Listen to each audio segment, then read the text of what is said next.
we chase are leading us, and love is all we'll ever trust. Yeah, no, I don't wanna waste what's left. And on we'll go,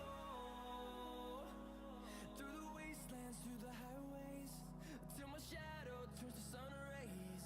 And on we'll go, through the wastelands, through the highways, and on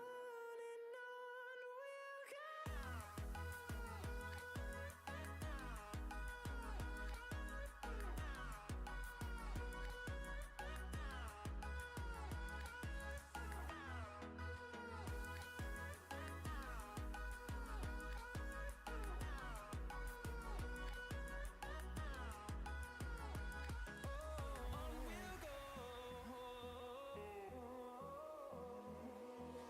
Finding life along the way, melodies we haven't played. No, I don't want no rest. Echoing around these walls, fighting to create a song. I don't wanna miss a beat. And on we'll go, through the wastelands, through the highways, till my shadow turns to sun rays. And on we'll go, through the wastelands, through the highways, and on we'll go.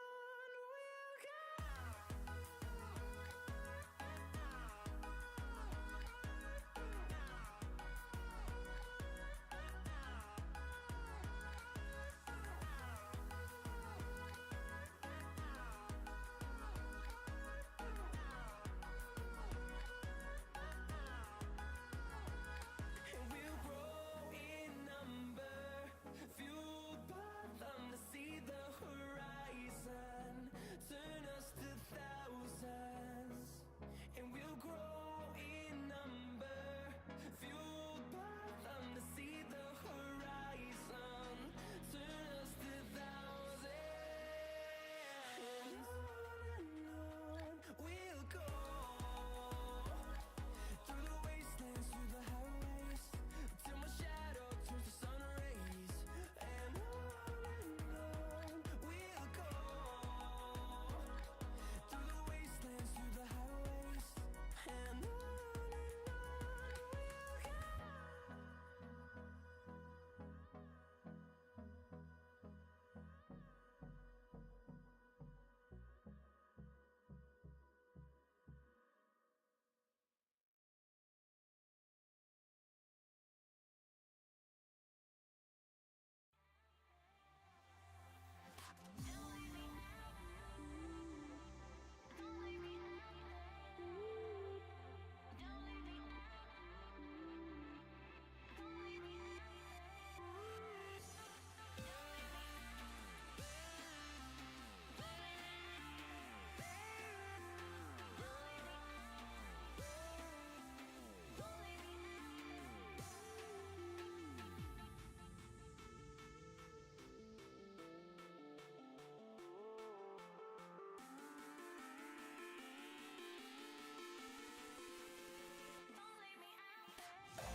Hello and welcome to the Geek Fortress stream. My name's TJ and we're looking a little bit off I'm color. Bryce. Hi Bryce. Yeah. How are you doing? Just skipped I was past me. I was baffled by Like, this I off don't- color. Like I didn't exist. It's okay. I mean, I'm used Hurt to my you feelings. looking in a particular color scheme, and this color scheme is different right now.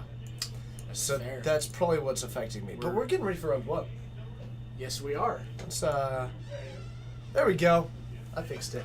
Pairings aren't quite up yet. Really? That's okay. Sometimes those pairings are in fact red herrings, and we got to avoid those ones if we want to get to the truth of this plot. And that is that we've got 4 rounds of Modern coming down the pipeline. I'm just disappointed. Why are you disappointed? You Because should I be can't mad. I don't know. Okay, I dig it. I like where you're heading with this. It's got a lot of passion behind what you're saying. That's important. Does it? Yes. Okay. Passion's the most important thing anytime that you do something. Okay. Oh, look at that. It's Doro. I know, Doro's the best.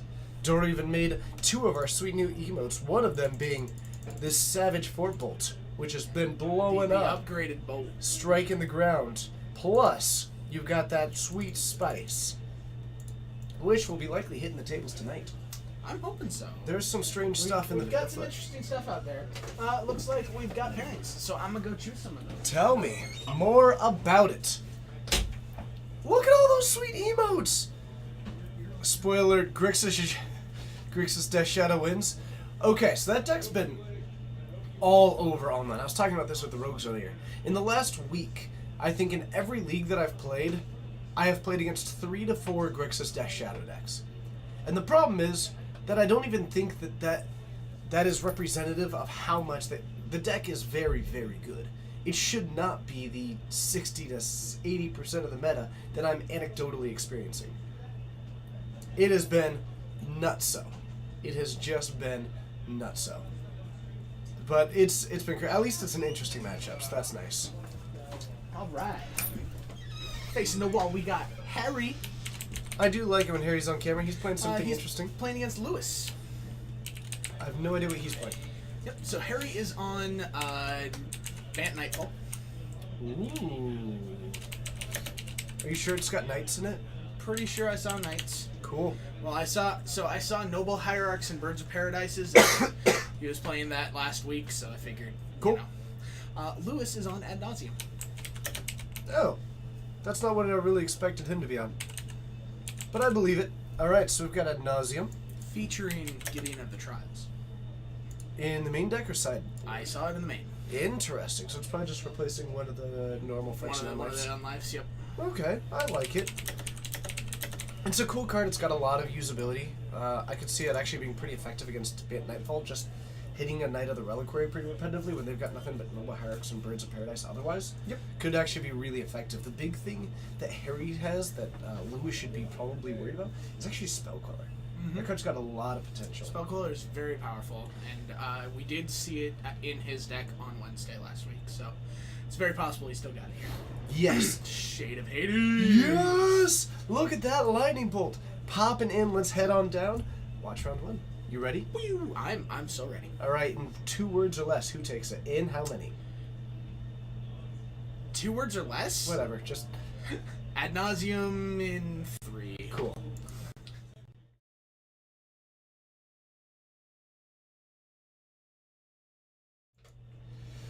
It's good. Desmond Goyfs. I hear ya.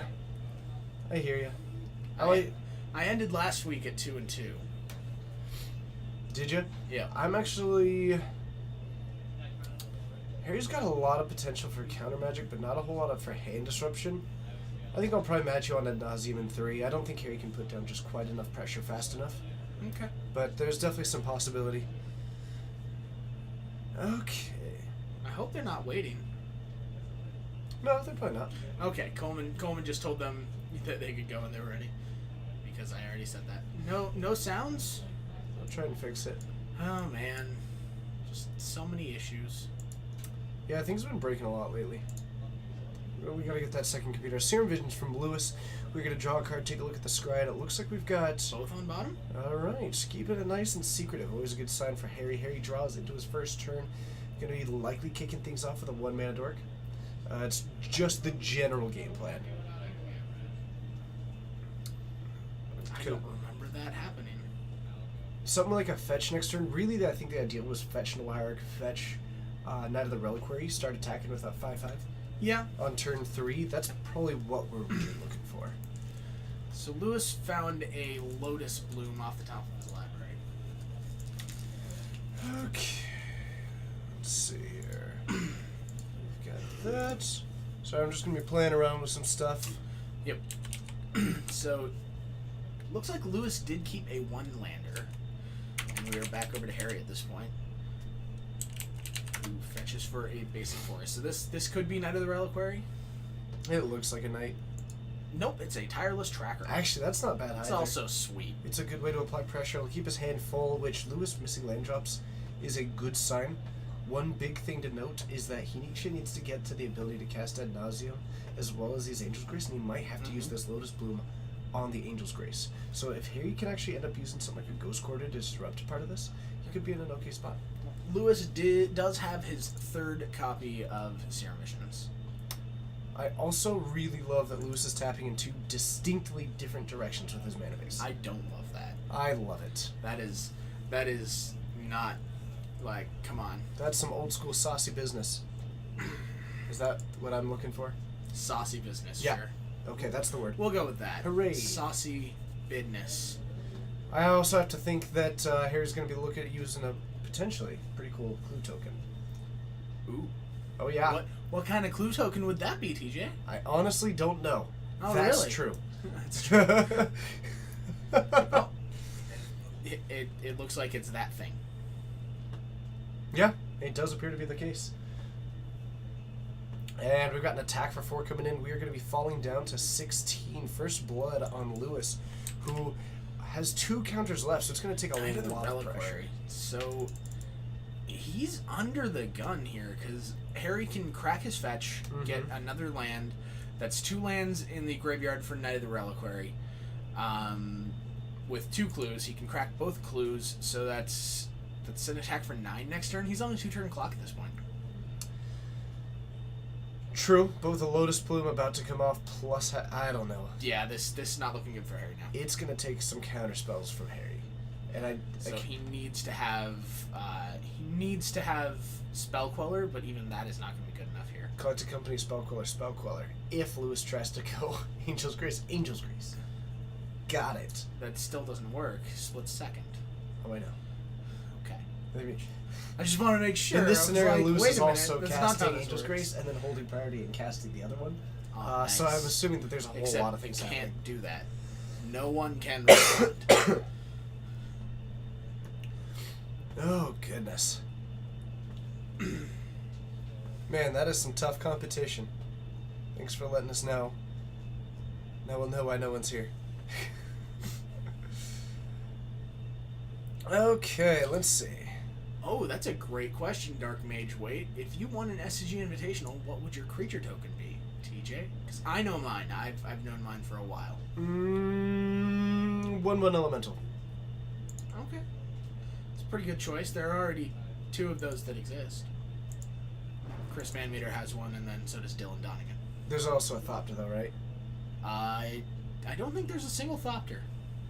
I'll take a Thopter. Sure. Okay. Mine would be an Eldrazi Scion. Of course it would. You're degenerate. I'm not. Okay, sure. You can't deny it. I mean, I can. I'd just be lying. True. So, we've got another counter coming on to this Tyler's Tracker as we crack a clue. We do have a breeding pool, which is going to take us... Looks like the other clue. Nope. I think the clock is the same no matter whether or not you crack that. Because you have the ability to do so next turn. So I think if Harry has anything that develops this board or provides even the slightest bit of disruption... The problem is that Lewis has got him, like, dead 3 different ways in hand. I don't think that Harry can win this. Harry's very... Oh, never mind. He's got a main deck Never mind. idol on the red. GG. Ah! GG. What do you do? Because that means he's going to cast this Lotus Bloom on his turn and not be able to cast anything. That's a main deck idol on Rhetoric. And it's blowing Lewis out. And attack you for 8. You're dead next turn. You're casting Lotus Bloom and can't cast a spell. Go. Jeez. That is phenomenal. That is a tasty morsel. Let's call it phenomenal. The fact that he was able to draw that, ooh, solid. It's just a solid draw. Now, Lewis does have Fog for 2 turns. And he is at 6. Yep. He's gonna have to try and stockpile enough lands to try and lightning storm this, then win with the Laboratory Maniac. Mm-hmm. That's the like only way to win. get this. Is hope to have what? You have to have 1 extra land, right? Oh man, and he drew a Kasali Pride Mage. Attack you. Jeez, this is a lethal swing, but we're gonna have to fire off an Angel's Grace. Yep. So does he have the land looks in like hand? looks like he's gonna hold back for a moment. Look at that spice. Can we get some spice for this? Just Island attacking. Okay, so the tireless tracker plus the 2 exhausted triggers was lethal on its own, so he doesn't have to use the Neither Reliquary for the attack. He can just start. He can just start knighting. Yeah. You could go ahead and grab a Ghost Court if you ever feel so bold and just try and take down... I guess you don't really want to hit anything that's on there. But it allows you at least some versatility with what you got. Plus you can crack the Horizon Canopy. 3 clues still available for Harry as well. So he'll probably crack those Okay, before the here's canopy. 3 mana. Okay, so we're going on life. Sure. Looks like Lewis is down to 1 somehow. If he draws the No, I lightning think storm- it got bumped. The Angel's Grace.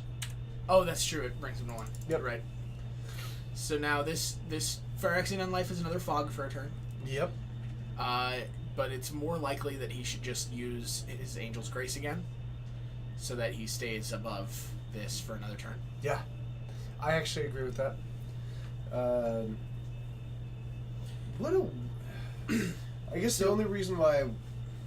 If you draw the Angels... Lewis can still very easily win this game. He Angel's Graces this turn. He needs Next to turn draw he Lightning casts Storm. next turn he casts Ad Nauseam. Gets to Lightning Storm. It has to be Laboratory Maniac, and then empty the board and hope that Harry doesn't have removal. So basically what he needs to get to do is get to Lightning Storm and Laboratory Maniac in his hand and 1 card left in his library.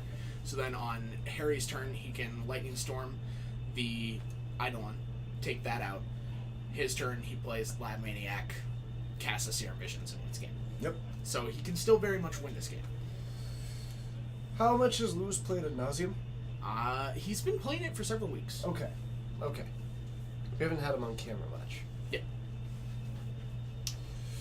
So we have an attack in Angel's Grace coming down, so it looks like he is... Ooh. He's responding to the trigger. Okay. I was going to say, if you wait a Yep. little bit too long there... Yep, nope, that's why I love City of City Brass is played in Ad Nauseam instead of Mana Confluence. Because Mana Confluence, less good. Because you can't do that with Mana Confluence. Life loss is real. Damage, however, can apparently be fake. Yep, damage just doesn't exist. Lewis taking a page straight out of the Monty Python Black Alright. Knight. So, here we go. Now we see how well Lewis knows this deck. Ad Nauseam, get lucky, and Harry not have anything. It's doable. It's quite doable. But it's an uphill battle. I think he goes for it, though. Yeah, you have to. I mean, there's no other choice here. Suspend this. Let's... Ad Nauseam, play an untapped land. That's what he has to do. Don't pass. Oh, now you're dead. Actually...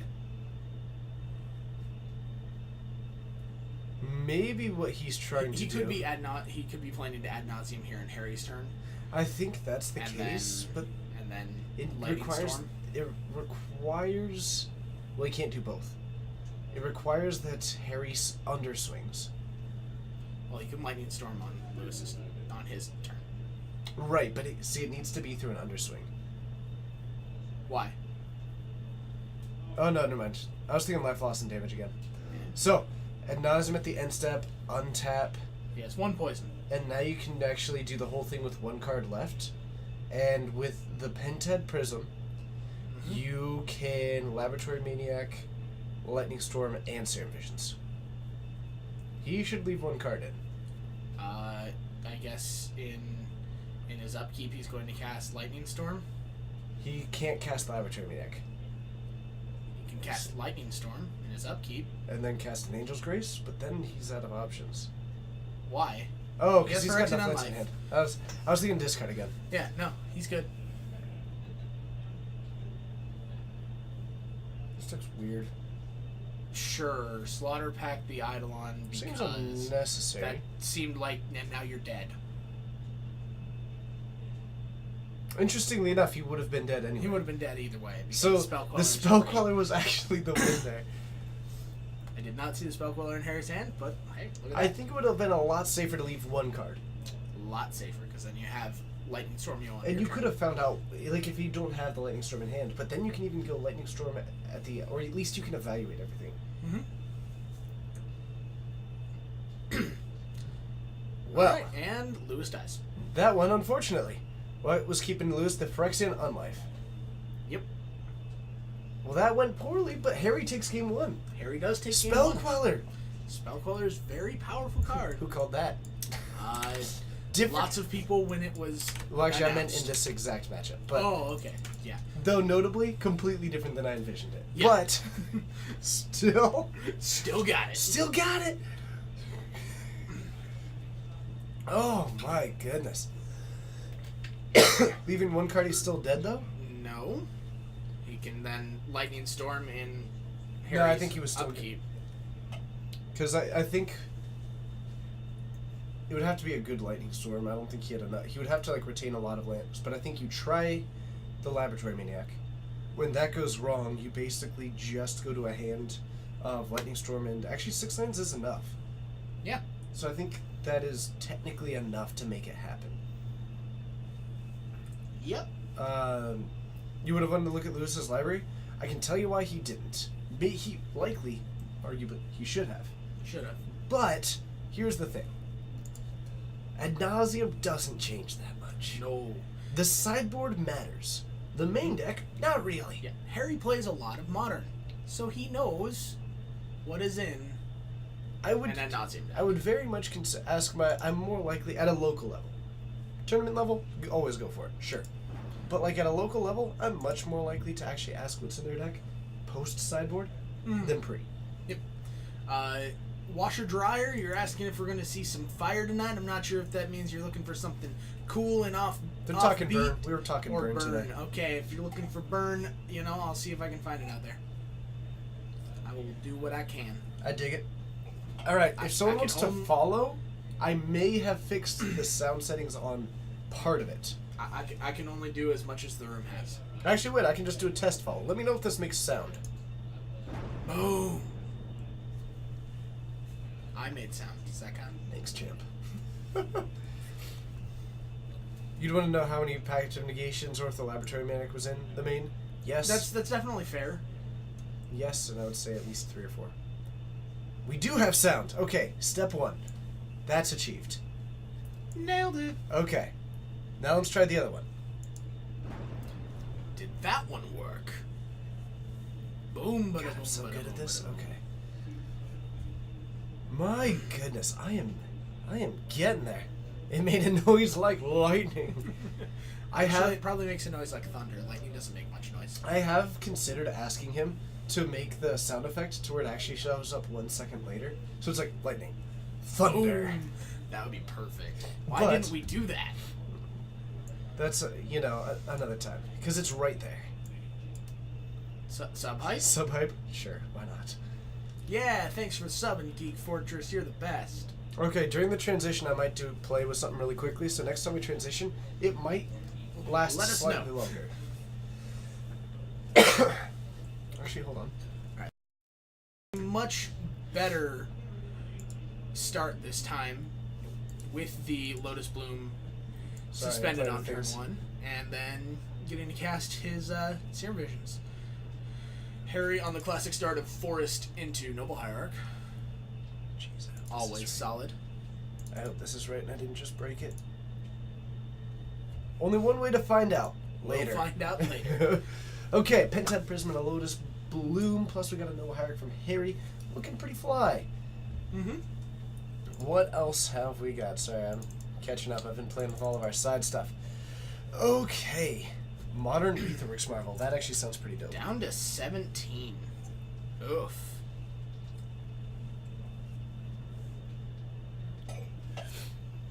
Okay. Oh, I know, Doral. I'm just saying that we haven't done that. I'm not sure if we will. And slams the ad nauseum. Do you mean the Phyrexian Unlife? That's the words. I was just checking. I wasn't sure if you were like 2 turns ahead of me in your mind and you just like were on some other level. Well, I mean, he's obviously casting ad nauseum next turn. He's got Lotus Bloom coming off suspend. Yep. I just got ahead of myself. I definitely hear you.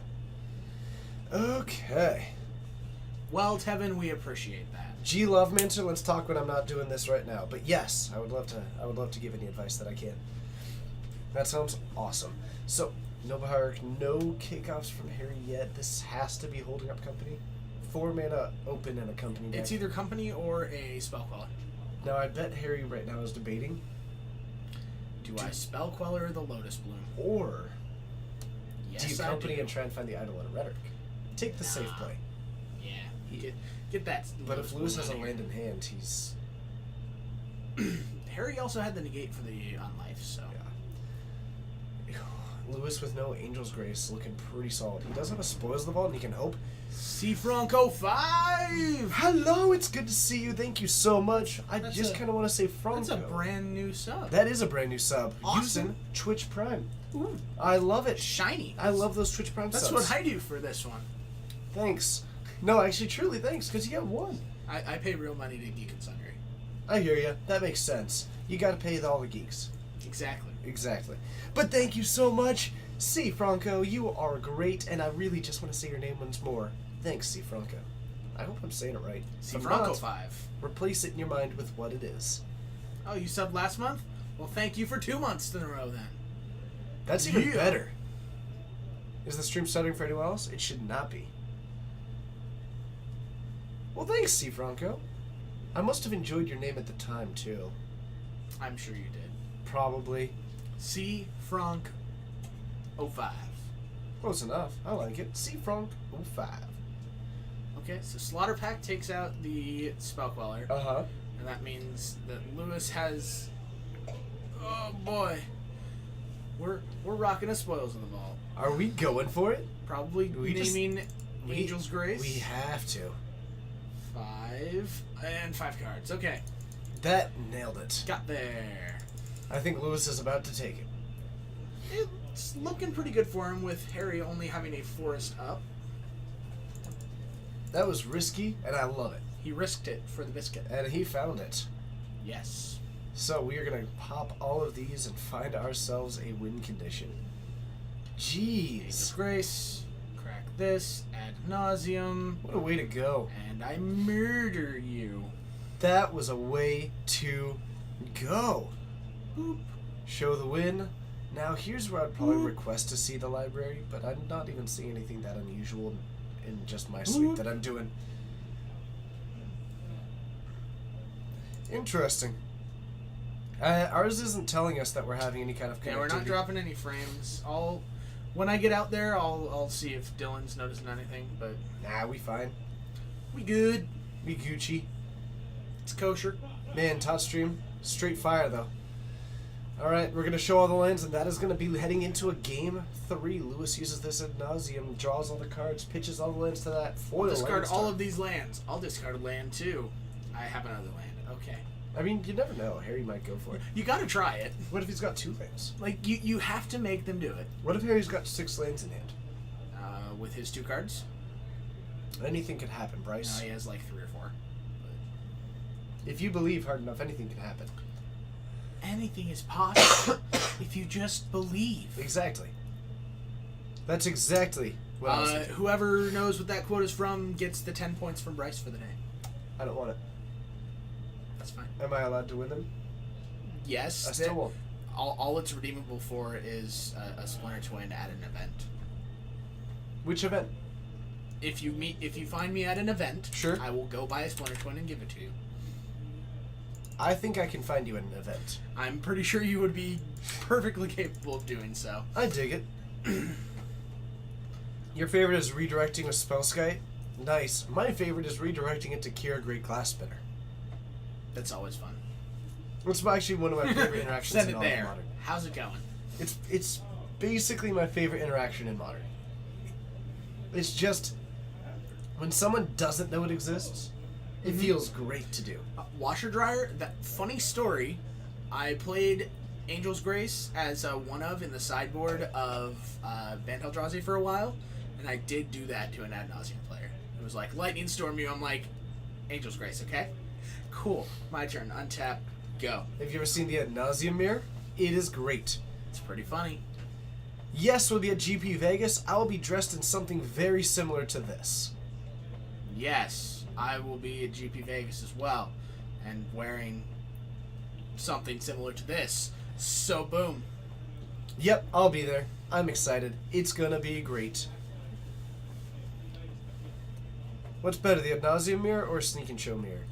Sneak and Show mirror. I would rather watch the Ad Nauseam mirror because it's a lot more interesting. Sneak and Show mirror is more skill intensive, I think. Oh no, they're actually both really good now that I think of it. Yeah, The more that I they're think both about good it, they're both mirrors. good.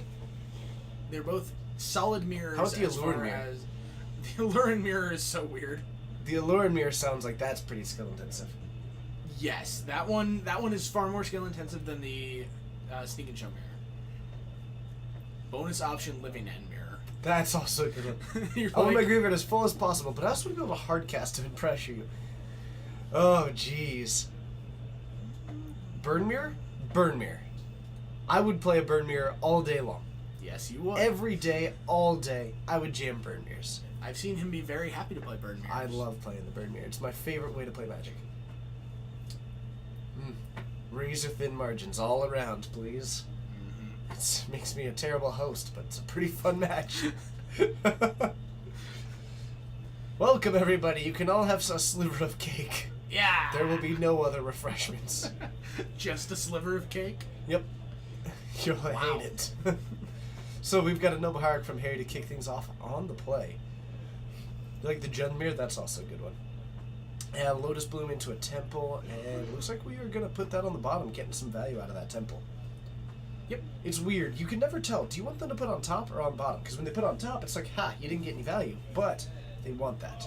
When they put on bottom, you're like, ha, you didn't want that.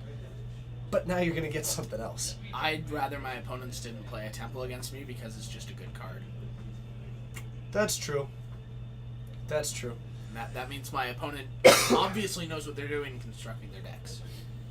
So, we have a Hallowed Fountain coming on down that is up to 3 mana. Brocco, yes. This is live. Do. Yes, it is a See, Tuesday. I'm really glad that we recorded that just in case a guy named Brocco asked if it was live. You say weird stuff sometimes. So we've got a Birds of Paradise and a Voice of Resurgence out. And we have got another Temple out for Lewis. It's going to be an attack for 3 because of this prowess. Sorry, I mean Exalted. You know, it's all the same to me. And we are going to take a hit down to 17. Harry, not to be outdone, still keeping himself at a lowly 16 life off of some of his mana base, and keeping the ability to grow a Knight of the Reliquary through this Windswept Heath at the moment.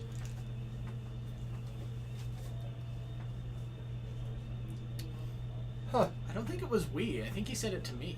I think so, but that's okay. It works. That's okay. So Harry's still looking a little bit behind, actually. I just don't think that there's enough pressure on the board. The Voice of Resurgence is kind of cool for like the fog ability, to if you can disrupt everything else. The Angel's Graces look a bit worse, but All right, here we've got a Collected Company. Let's see what Harry hits. I think we're looking for an Eidolon of Rhetoric, Eidolon. I think Eidolon's probably his best hit. which is likely why we're firing this off before they trigger on this Lotus Bloom.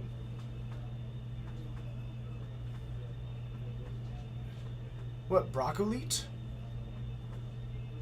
It sounds really familiar. But I'm really... Get back Fetchland and Collected Company with his 2 Ewits. Classy move. Do you think he's going to go for another Company? I would guess that Collected Company will be cast again. Straight out of Company. Coming straight out of Company. I feel like that could be a hit song. I mean, Not a whole lot that happened. gets added to the Magic the Gathering rap album by Geek Fortress. Shh. Alright now. 18. You build mill for standard. Nice. Mill it up. Nice. Mills are very important. In fact, they're a great part of the American infrastructure. They did a lot to produce the lumber that many people live in today. So good on you for building mills. Ah, Broccoli plays Titanfall and Forever Alone. Do you know who that is now? Because I do. I do know.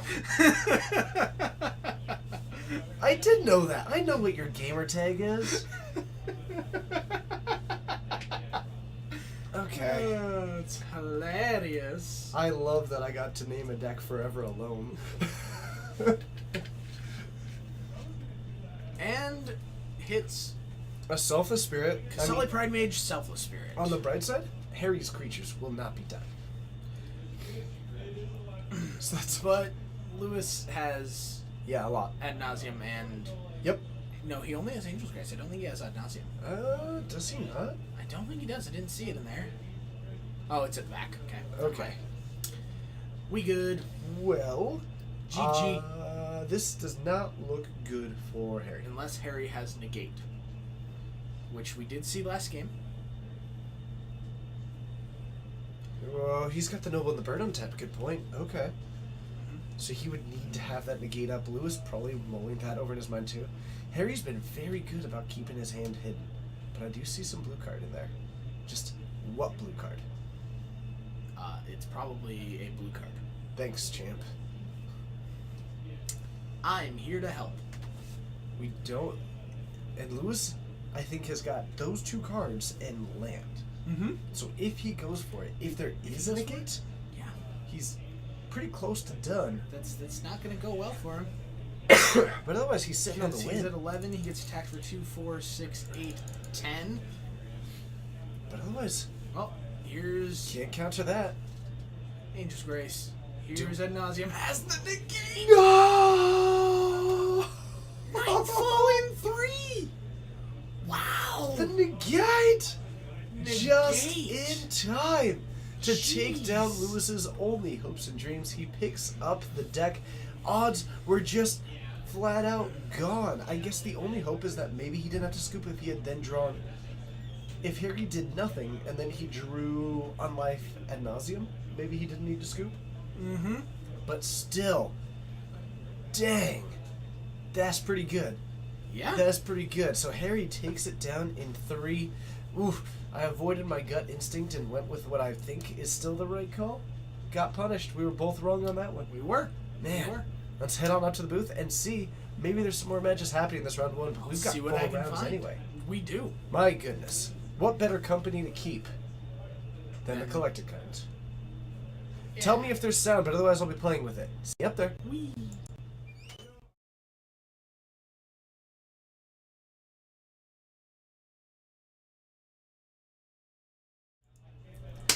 Hello everybody, it's good to see you. Let me know if there was sound and welcome to the Geek Fortress stream. My name's TJ. Bryce is joining me in this booth today. I'm excited to have you all here and we are looking forward to this 4 rounds of Modern. Still no sound. Darn, it's even saying that there is sound. So where is that sound going?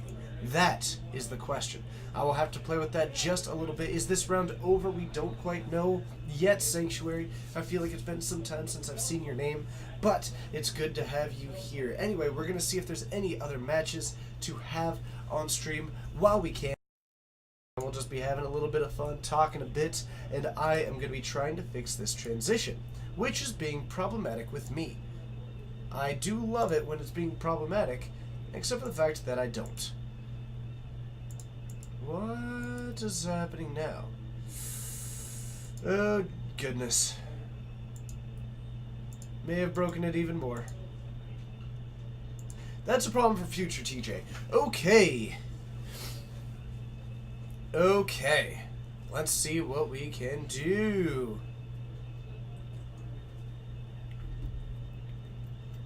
So, how is everybody? How's your Wednesday? I got to spend a little bit at a farmer's market today. It was lovely. Also, Bryce is back. There are 2 matches still going. Coleman's gonna grab them if they go to a game. If they go to a next game. Otherwise, we're on our way to round 2. Wonderful. Now we're getting ready for GP Vegas. Is that We are. true? And you are going to be playing in one of the main events? Yep, I'm playing in the modern event. And what will you be playing? Or are you keeping it under I wraps? haven't decided yet. Classic Bryce going into a Grand Prix. We both know that you're going to play Grixis Shadow, though, right? That's one of the decks I'm considering. Okay, just check. I'm not sure how many Death Shadow mirrors I feel like playing. So I'm also considering. was the best part of playing the deck. Shut up, TJ. Shut up. I also am considering Eldrazi Tron. Oh, that's a good deck. And I'm also considering Infect. That is possibly the most unusual choice that I've heard you ever say. You were like, the 2 best decks? I was like, that makes sense for Bryce. And Infect. Nice. Play that one. Play that one. Okay. Oh, goodness. No, I know that you've watched many times, but I feel like I haven't seen you recently, and I feel like I'm sorry if that's not the case. I just haven't been here on a bunch of Wednesdays in a row. You must choose. We're going to save the best for last, so we're going to open up a Scars pack. This was one of my favorite sets. Scars was a good set. Scars was just before I started playing. I started playing just after New Phyrexia released. I've not saved Jacob yet. I tried to save Jacob, and then my game freaked out, and then it closed, and then it was broken, and then I had to fix it. So I spent about half an hour Googling stuff because I'm not very good at this technology, and I learned how to run the game in administrator mode off of Steam. Anyway, that appears to have fixed the issue. Mass Effect stream will be continuing in a bit. Not today, though. Mass Effect. Best Effect.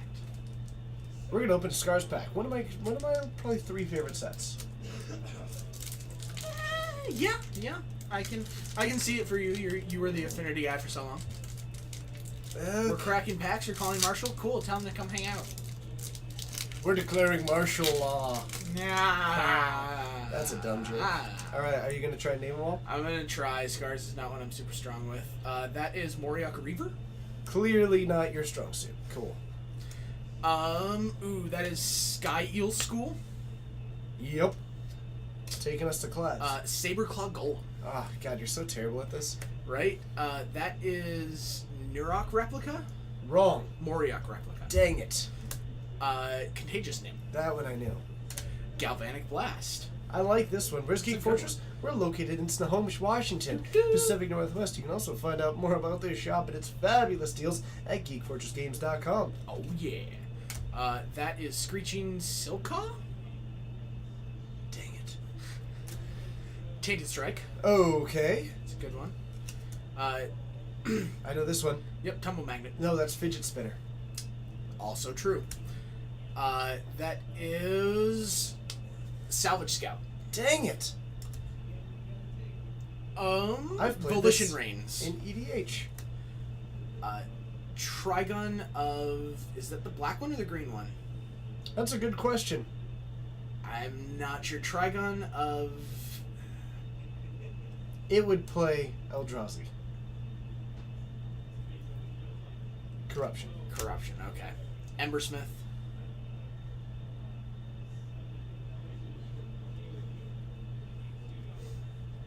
Swamp.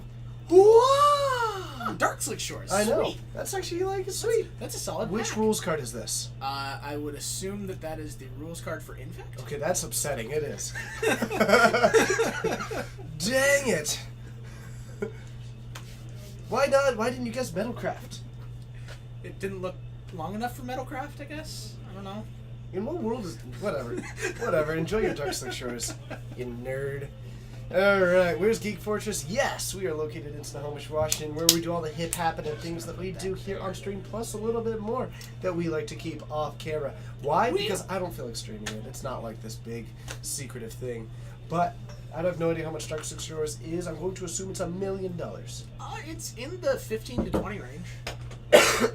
Round 2! Round 2 it is. Clearly not his strong suit. I know. He perfects the... Oh, wait, no. He messed up one. He messed up Trigon of Corruption. Never let it be said that Bryce gets all of them right. He messed up one. Ha ha ha ha ha. He's normally so good at this. Clearly. You live in Texas. Too far away? Don't let that rip the dream. Don't let that rip the dream. There will one day be a GP Seattle again. Check it out. Ooh, that actually is a good idea, J.H. Portnoy. But why is it impossible? Texas, come visit us sometime. Come have some fun. Travel it. Travel the fun. I've been to Texas. There's nothing to say that you can't be in Washington.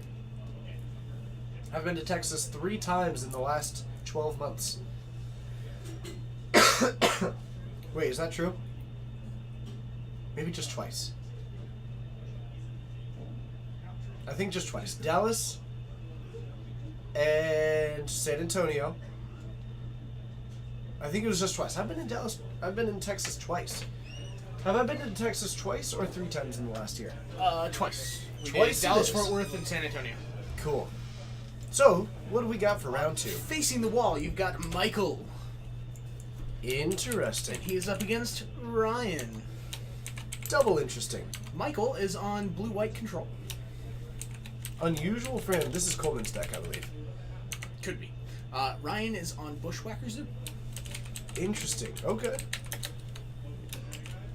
Or Revolt Zoo if you're Star City Games. Now, I believe Ryan will actually be at GP Vegas. So, Will he? yes. Cool. Get to I hang out with think. Ryan down there. I think he will be. I mean, I would guess he's going down to play Legacy. Why not both? Porque no los dos. Spanish. That's what you just said. Check this out. You ready to get impressed? What? You figured out how to do those? Oh, that's so cool. Credit to Josh I'm Monks. excited. Credit to Josh Monks. Okay, so let's see.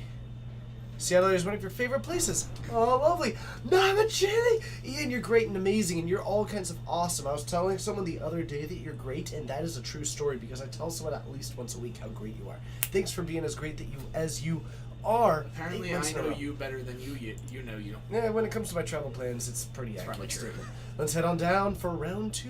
Blue-White Control versus Bushwhacker Zoo. Who do you think takes it and how many? I'm going to go Bushwhacker Zoo in 3 because I think Bushwhacker Zoo might be too fast for blue-white control because they don't have access to Lightning Bolt like Jeskai does. Steel Masquerade, thank you so much, but they do have access to Condemn. I'm going to take Blue-White Control in 3. Why? Because partly I don't want us to be on the same answers the whole time. Let's head on down. We'll see you there.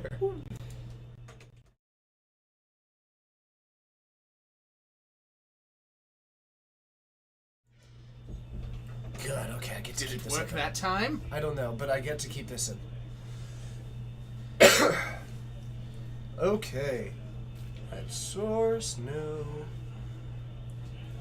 Yes, I am 0-1 for the night, Tevin, but so is TJ. So It's true. Yeah. Dang it. Alright, let's see what I can do. It should be making sound, so I don't know where the sound is going. It's got to be going somewhere.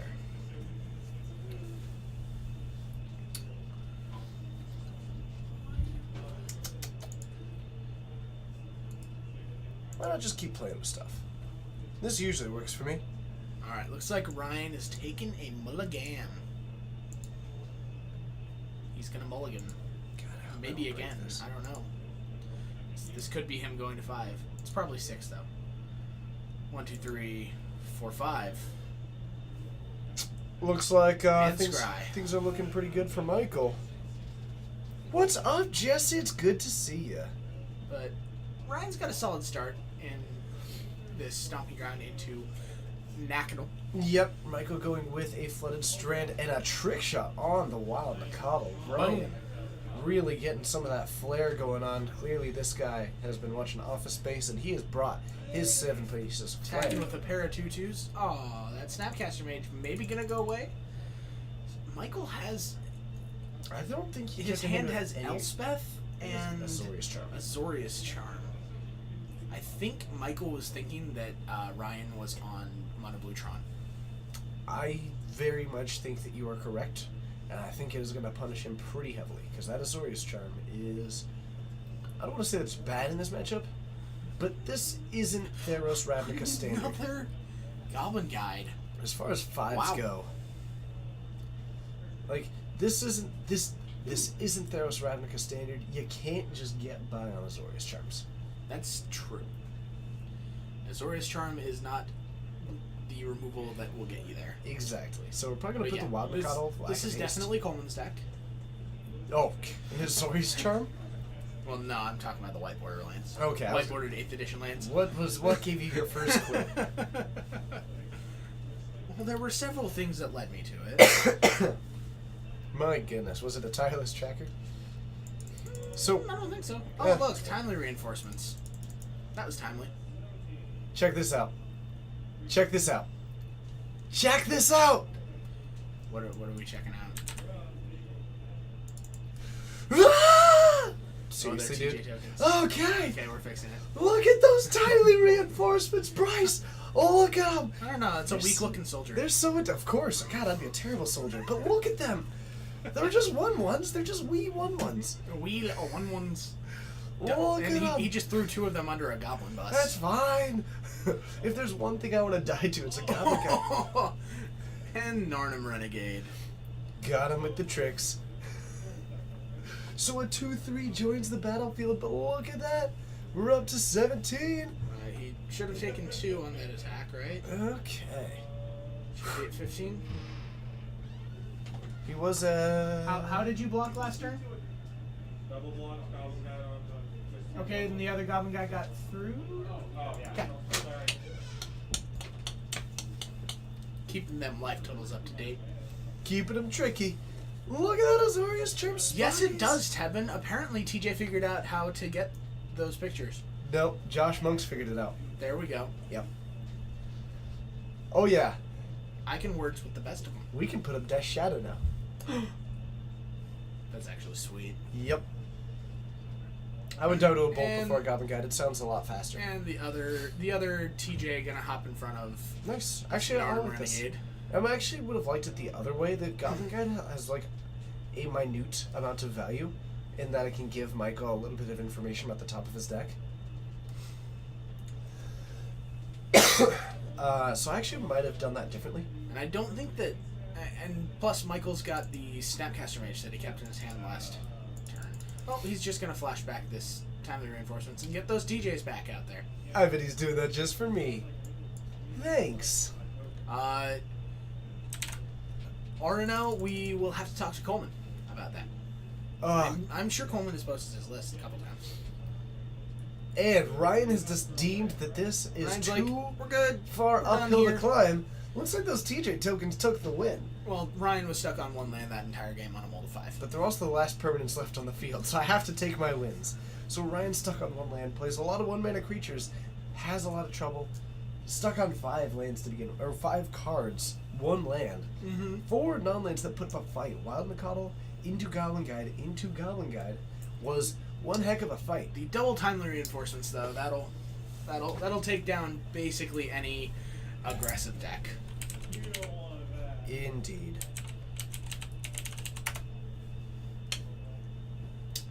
Oh yeah. Okay, I see what's happening here. Someone asked. Someone asked. I'm just trying to help. I'm just trying to be helpful. You can get any TJ tokens you wish. They all just look the same.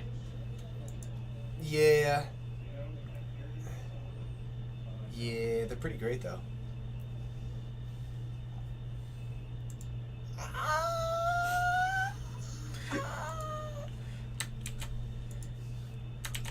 Boom! Can you get some TJ tokens? Yes, you can. Can you get a list for the -1/-1 tokens that we made it? No, that was at the Texas GP. Go check my Twitter. It's like the 3rd or 4th most recent thing that I tweeted. He doesn't tweet as much as me. I'll I go don't. retweet it now. I'll just head on straight on down and retweet it right off the bat. Fine. Don't send them my Twitter or anything. Whatever. I was just trying to be helpful. I don't care, won't do TJ. it. I don't care. I just- Whatever. I won't do it. No, then. that's fine. I won't do it. Retweet it. TJ, retweet it. You're already there. Retweet it. Do I get a Besides, commission? I changed my banner recently. Well, you're just shouting at me now.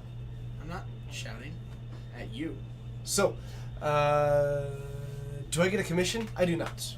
I'm okay with that though. This is awesome. England is great.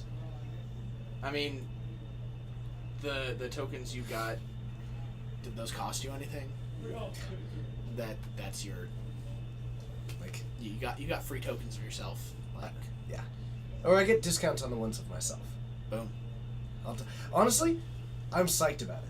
I don't this was not something that I was like, I'm going to make money off of this. This was like, I get to be an Inkling token. Mm-hmm. Dunzo, Haparino. Who won the first match? That would be Michael. But I got so hyped. If you mean first match, that was Bant Nightfall over Ad Nauseam in 3 games. But Michael won the first game. Okay. There it is. You just passed it. Did I? Oh. It's just before my super sweet list of podcast topics. Yes. Yes. Okay. Let's see. Yes, this is indeed modern. Thank you for handling that while we were both looking away, Dora. I was so distracted for the last... I'm not wearing a watch. It's over That's there. how distracted. Whoops. The watch is back on. Alright, so we've got 7 cards from both players. I do see some Goblin Guides from Reckless Bushwhackers from Michael's hand. Probably going to be something that doesn't look awful. Looks like a And Dryad. he's going to mulligan it because the only land was a Dryad Arbor. Dryad Arbor's a great land, though. Not when it's your only land. One of my favorite cards in Magic. It's a And- great card. And you know why? Why? Because I'm not a judge. That's fair. If I was a judge, I would probably like it less. That's very true. A lot of weird questions come up with Dryad Arbor. I know that Eric, while playing Blue Moon, has had many times people ask what happens to the Dryad Arbor when there's a Blood Moon. Nothing. Something. Well, it's a green 1/1 land Mountain. land creature mountain Dryad. Yep. That is still a 1/1 Yep. It's pretty cool. and taps for red now instead of green. Do I feel a little bittersweet about my tokens being used for timely reinforcements? Not at all. It's awesome. I like it. It's just cool seeing it in action. I get all hyper-renoed. So, Serum Vision's getting cast. Michael's going to draw a card. Take a look at the 2. I see at least 1 Celestial Colonnade, maybe 2, actually. Looks like Ryan kept another one-lander and did not draw another land. This is very Ryan-like of him. This is very Ryan-like of him. This is like classic Ryan on stream. But Ryan is going to hit that one. He's going to go for a fetch. And I'm going to bet that if he kept his hand, there's going to be at least 1 Burning Tree Emissary about to get cast. You wish it triggered Animar? You wish what triggered Animar? I don't know. Huh. Interesting. Ooh. Can't really complain. Herbalists. I'm letting it get away for now. I'm probably gonna get after this, after like a week of my hype, go back to using regular ones. Big Daddy Snow. Because generally, I agree with you. But I'm hyped. And seeing as basically I do everything on the stream, I'm allowing myself some caveats. He makes a fair point. I agree that it's maybe a little bit hypocritical. But I like it. So, Hidden Herbalist coming on down, we're going to make that double green, but a Spell Snare going to come on down, take it down to the graveyard, which is going to look a little bit less impressive than it was on the battlefield. Michael playing some Drago, that is a Flash Freeze. It's probably going to counter this Burning Tree Emissary. Interesting, so didn't go for that Going one. to counter the Bushwhacker. That's a good one. Don't ban the enabler, ban the payoff. Looks like Michael has been taking a sleeve out of We need the Dylan Wizards Coleman playbook. Bryce and Mave tokens that will lead into Geek Fortress playmat deal. Y'all can talk to Inkling. He can do Hey. it. Who knows? Certainly the conversation has come up. I mean, we've been talking about playmats since Portland. Something like that, yeah. So, So another land here for Michael from that Celestial Colonnade.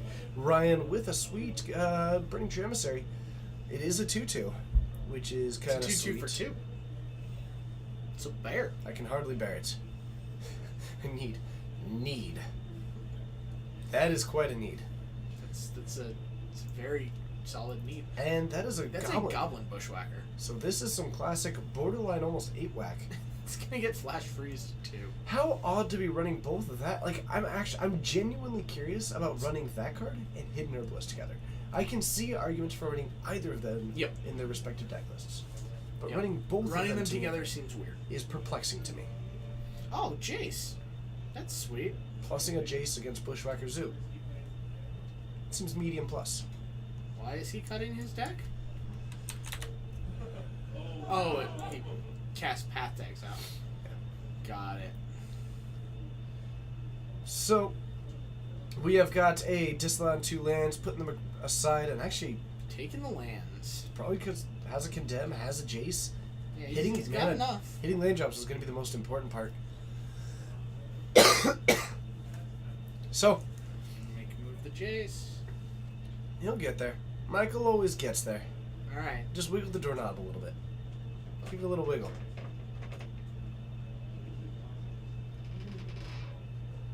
Another lane coming down from Ryan nowadays in Arid Mesa. He has the ability Where's to. your Jace? He's like a bear. Oh, goodness. That is great. Nah, Peter's tokens would have to be foil. It doesn't matter what they are. But they would have to be foil. We can get them foil wolves. Can we get foil Peter wolves? That would be sweet. Peter as a wolf in foil. Yes. That is something that I want. So, we are going to go for a Make it fetch happen, shock down to 12, bringing in a Stomping Ground, putting down, Oh, sweet. Experiment one. and Oh, a sweet. Goblin Goblin Bushwhacker. Bushwhacker. Do you think we have a Condemn? Looks like this is actually going to be a hit for 5, which is going to get reduced down to 3 because of the Jace trigger.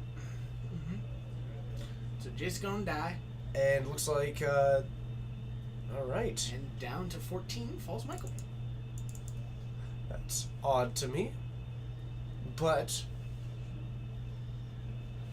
Oh no, does Jace specify? It's whenever it attacks, not attacks you, right? It's a trigger, so if Michael missed But it. I distinctly think that he missed it. I was trying to decide if it Oh, look, mattered Elspeth. if he attacked a Jace or not. But I don't think so. Nope. It's just whenever a creature an opponent controls attacks next turn, I believe. I don't think Ryan can beat an Elspeth. Elspeth seems nigh unbeatable. He could go something are like, correct. okay, wait, Ryan has 1 card in hand? Mm-hmm. If he were to somehow draw a land, then draw an extra card, and Tarkus command. like that's see, this is part of the step. You also need the Blood Rush. Oh, you need Gorkling Gorkling Rampager. That's Oh, fair. that's right. He minus Jace. He didn't plus it. Yeah. That's true. And we're just going to do it. Tarkus commanded up. Why does Coleman run that Elspeth? Because it's the one he could get his hands on. Coleman is not picky about his cards. Have you seen his lands? Of course he's not. He's only picky about his basic lands, in that they must be white border. Yeah, it is funny. I do like it. It looks nice. Supreme Verdict. Ooh, attack for Attack 1. you for one. The value verdict. Now verdict. So, we are going to go for the cast on the verdict, sweep the board, plus it up. We're going to make another set of these soldiers. Ryan at 11, Michael at 10. Not a whole lot to move. Michael takes it in tune. That deck was just tuned to be aggro. Michael's deck, or Coleman's deck, Coleman Set up sets for up a his World deck of Shadow. to take on, yeah. set up for a World of Shadow, taking on singular small creature threats. That Not is a something problem. this deck can handle. Counterspell is a little bit lighter. But as far as board control goes, Michael dominating the field. Multiple flash freezes, some condemns, some timely reinforcements in the main deck, some Elsbeths which were in the main deck as well. Just all kinds of stuff. Hello, T. Forbes. It is good to see you. How are you doing? So, we are going to head back up to the booth. We've got 36 minutes left, which means that A, I guessed when I started the time since I started it late, and also that we have got lots of potential for more matches. We'll see you up in the booth. Maybe sound this time?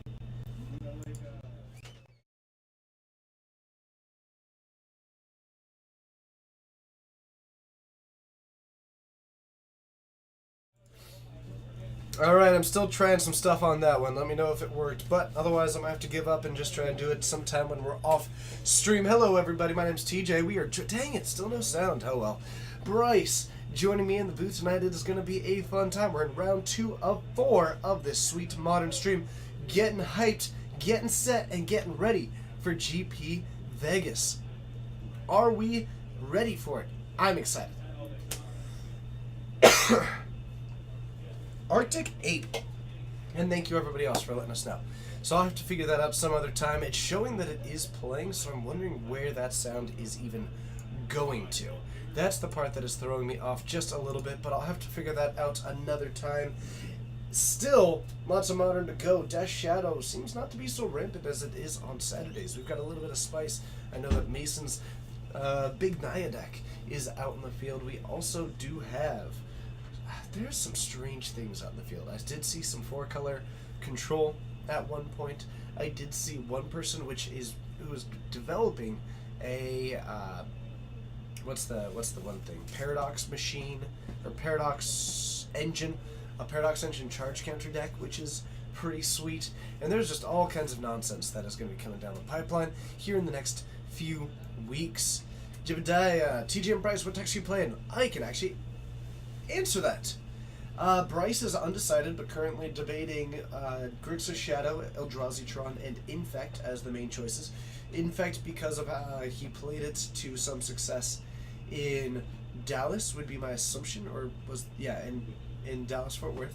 Grixis Shadow and Eldrazi Tron because they're the best decks in the format, and that's what Bryce does, which is not like that wasn't meant to be. I mean, it's just that's what Bryce does, and it's actually a pretty great strategy. You play the best deck, you do well. I will actually not be playing in any of the main events. I've decided to not play in those ones so that I can instead focus on the social aspect that I really enjoy from GPs, do some side events when I feel like it, and just generally try to enjoy my time meeting some people, talking to anybody that will listen to me, I suppose, and just have some fun. So I will actually not be in the main events. I will be instead trying to just have some fun with some side events and enjoy my time there. I'm really excited though. Okay. Any 5-color Bring to Light Giftstron? Woo!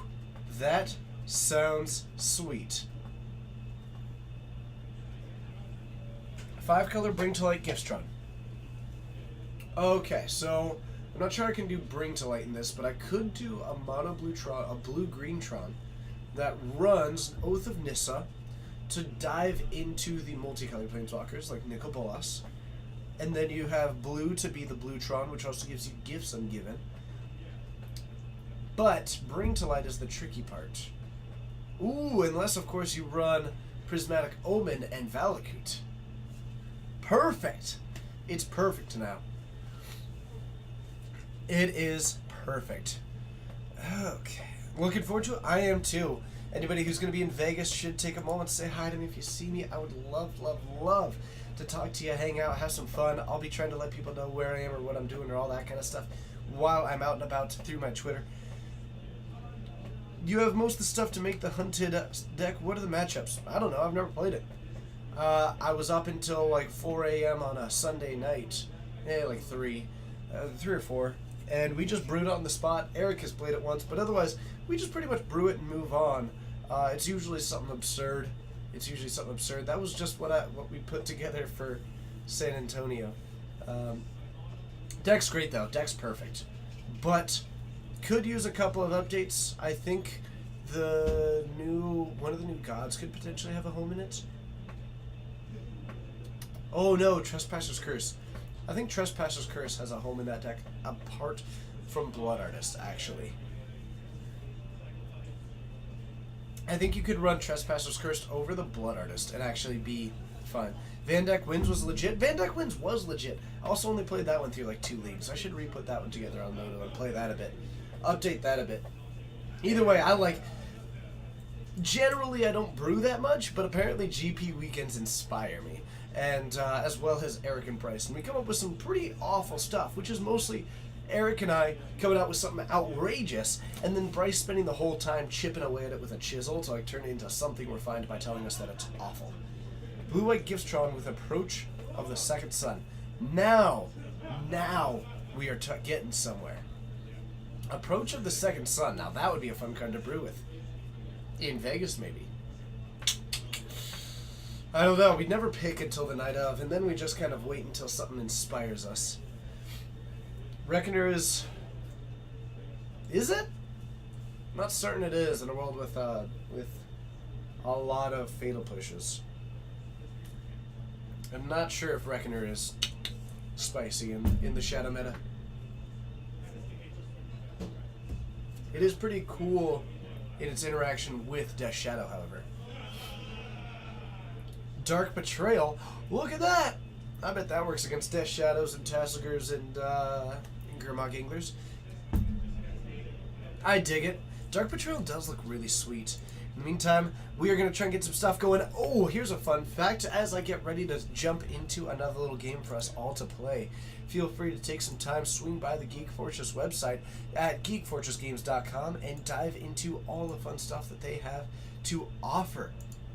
There's cards, there's supplies, and recently we have started doing articles. And I mean very recently. I believe that there's only one or two, but the first one being added by our very own Peter, the player of Foil Jund. You can go to the Geek Fortress website and see what Peter has and his thoughts on Jund. We are going to be adding in some of those articles as we go forward.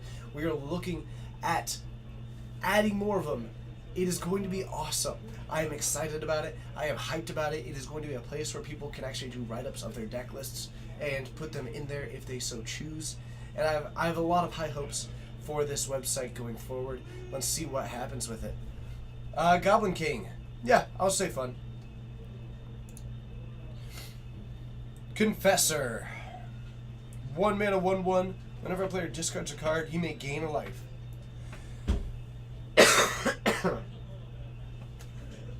Fail. This card's a fail. This card's boring in every possible way. This card's boring in every possible way, except that the art's actually pretty brilliant. But otherwise, delay. Sorry for the delay. Hey, card's boring because it's boring, right? So it's a fail? Oh, yeah, it's pretty boring. Great. Sorry for the delay. The match that we're going to have was locked in a pitched game, and it was awesome to watch, so I was watching it. But now they're moving over? They're going to move over for their game 3. I really enjoy this card, actually. I have run this. Yeah, this card's pretty sweet. I have run this in a... Do you remember that deck that I built that had no cards above 2 copies? That I put together to play against some friends who don't play competitively? Looks like facing the wall we've got Dylan. Okay. And he's up against Coleman. Dylan is on Grixis Death Shadow. Okay. I got you, Grixis. And Coleman is on Living End. They're heading to game 3. So, fun fact, I already said this. Mm-hmm. I have played maybe, I think, 4 Modern Leagues in the last week. Something like that. Mm-hmm. You played against a lot of Grixis Death Shadow. 3 to 4 per league. Yep. We're all Grixis Shadow. That's what I've seen. It is disproportional to how good the deck is. The deck is good, don't get me wrong. It's arguably the best deck in Modern, competing with Jund and a couple other stuff. Just arguably, right? Mm-hmm. It's not that good. No. It has been the weirdest thing. And, I would be more upset so here's if the matchup was boring, but luckily, it's actually a pretty I interesting matchup. think that Grixis Death Shadow is the best deck in Modern right now. I don't think that you are wrong, but I'm hesitant to say that you're drop dead right. But I think that there's a very fine argument for that. And I think that the Death Shadow decks are the best decks in Modern, and Agreed. I think that Grixis is the best version right now. I could see that. Yeah. I think at this moment I would agree. Sure. Okay. Let's see. I honestly, part of it is very likely because there's a Snapcaster in it. Snapcaster's so good. It's also extremely good right now, Mm-hmm. but there's a very good chance that part of it is because it's a blue deck. Yep. But let's head on down, have some fun, and let's check out Game 3, Living End versus Death Shadow. Who's your edge? I think I'm going to give it to Living End. I mean, I am too. That's Just fine. because Coleman's got more matchup experience. Yeah. That's it.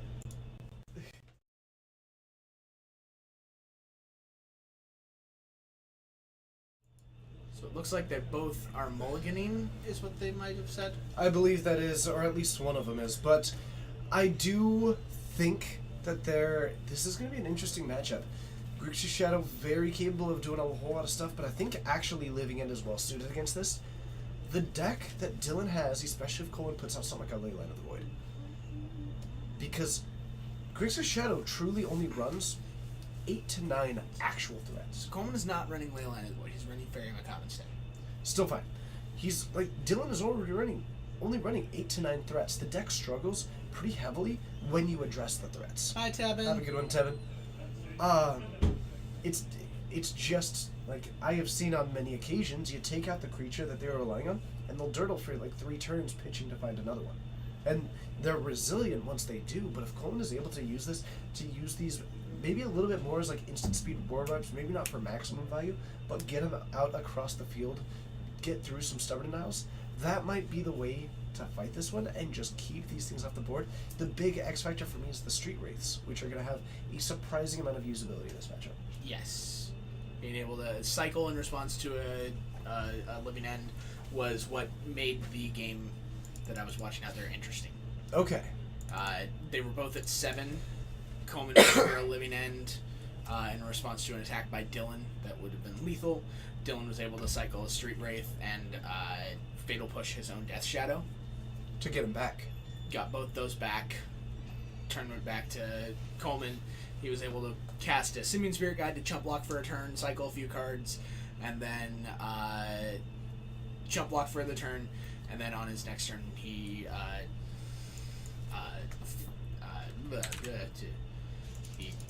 Living Ended again. Gurmag Angler.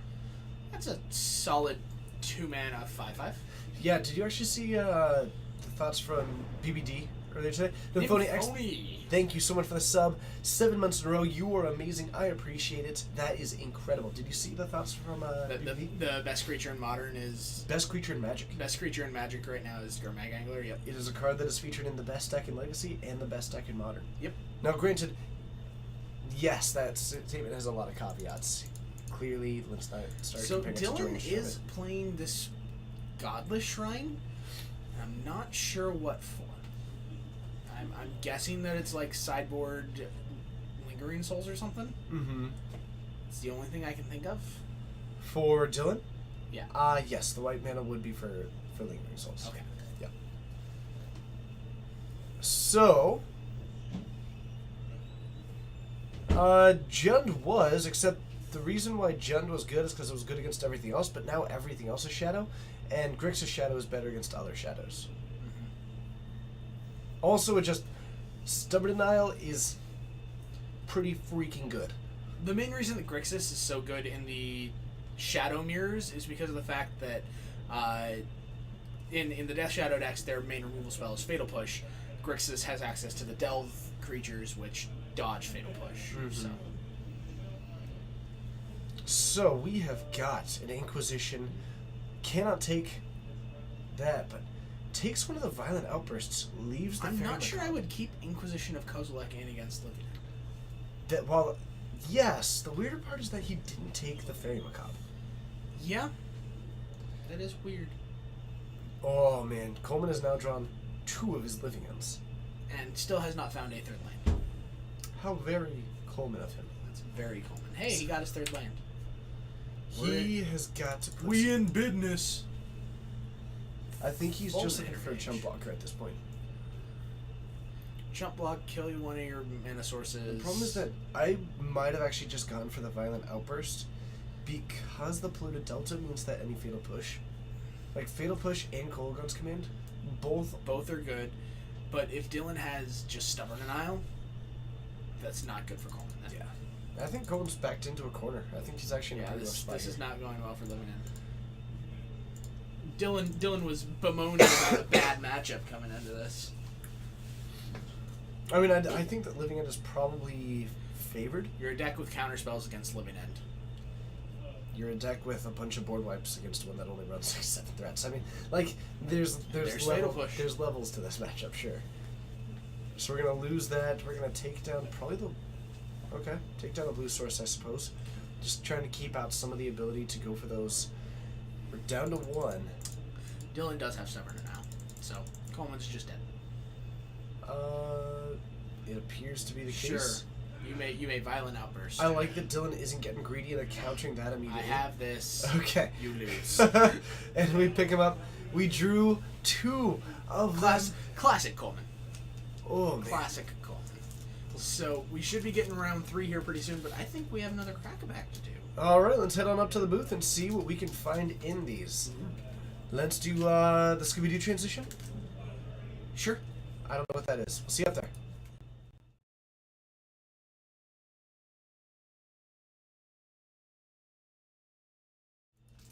Hello and welcome. My name's TJ. And I'm Bryce. And as the Geek Fortress stream, you can see it above Bryce's head, slightly to the right. But you can also see it at GeekFortressGames.com. And you can join us every Wednesday, Friday, and Saturday for modern and legacy action. Plus, maybe we could be looking at Sundays for a little bit of a standard rollout. Who's excited about that?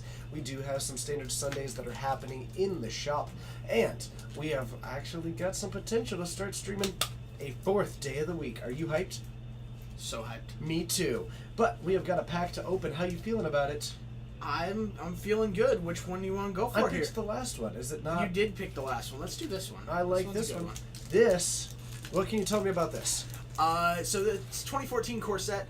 Had a interesting draft format. Okay. Because you just drafted the blue deck with opportunity in one. Sure. But it also has one of TJ's favorite cards, Young Pyromancer.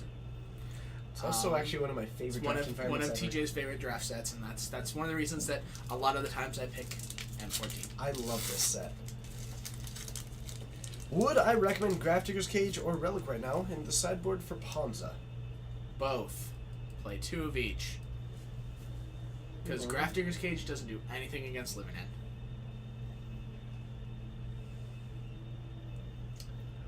Relic.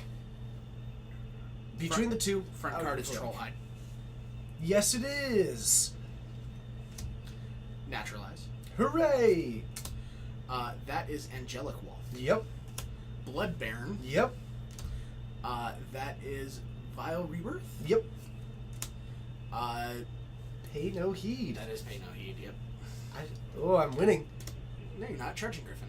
Hooray. That is Spore Mound.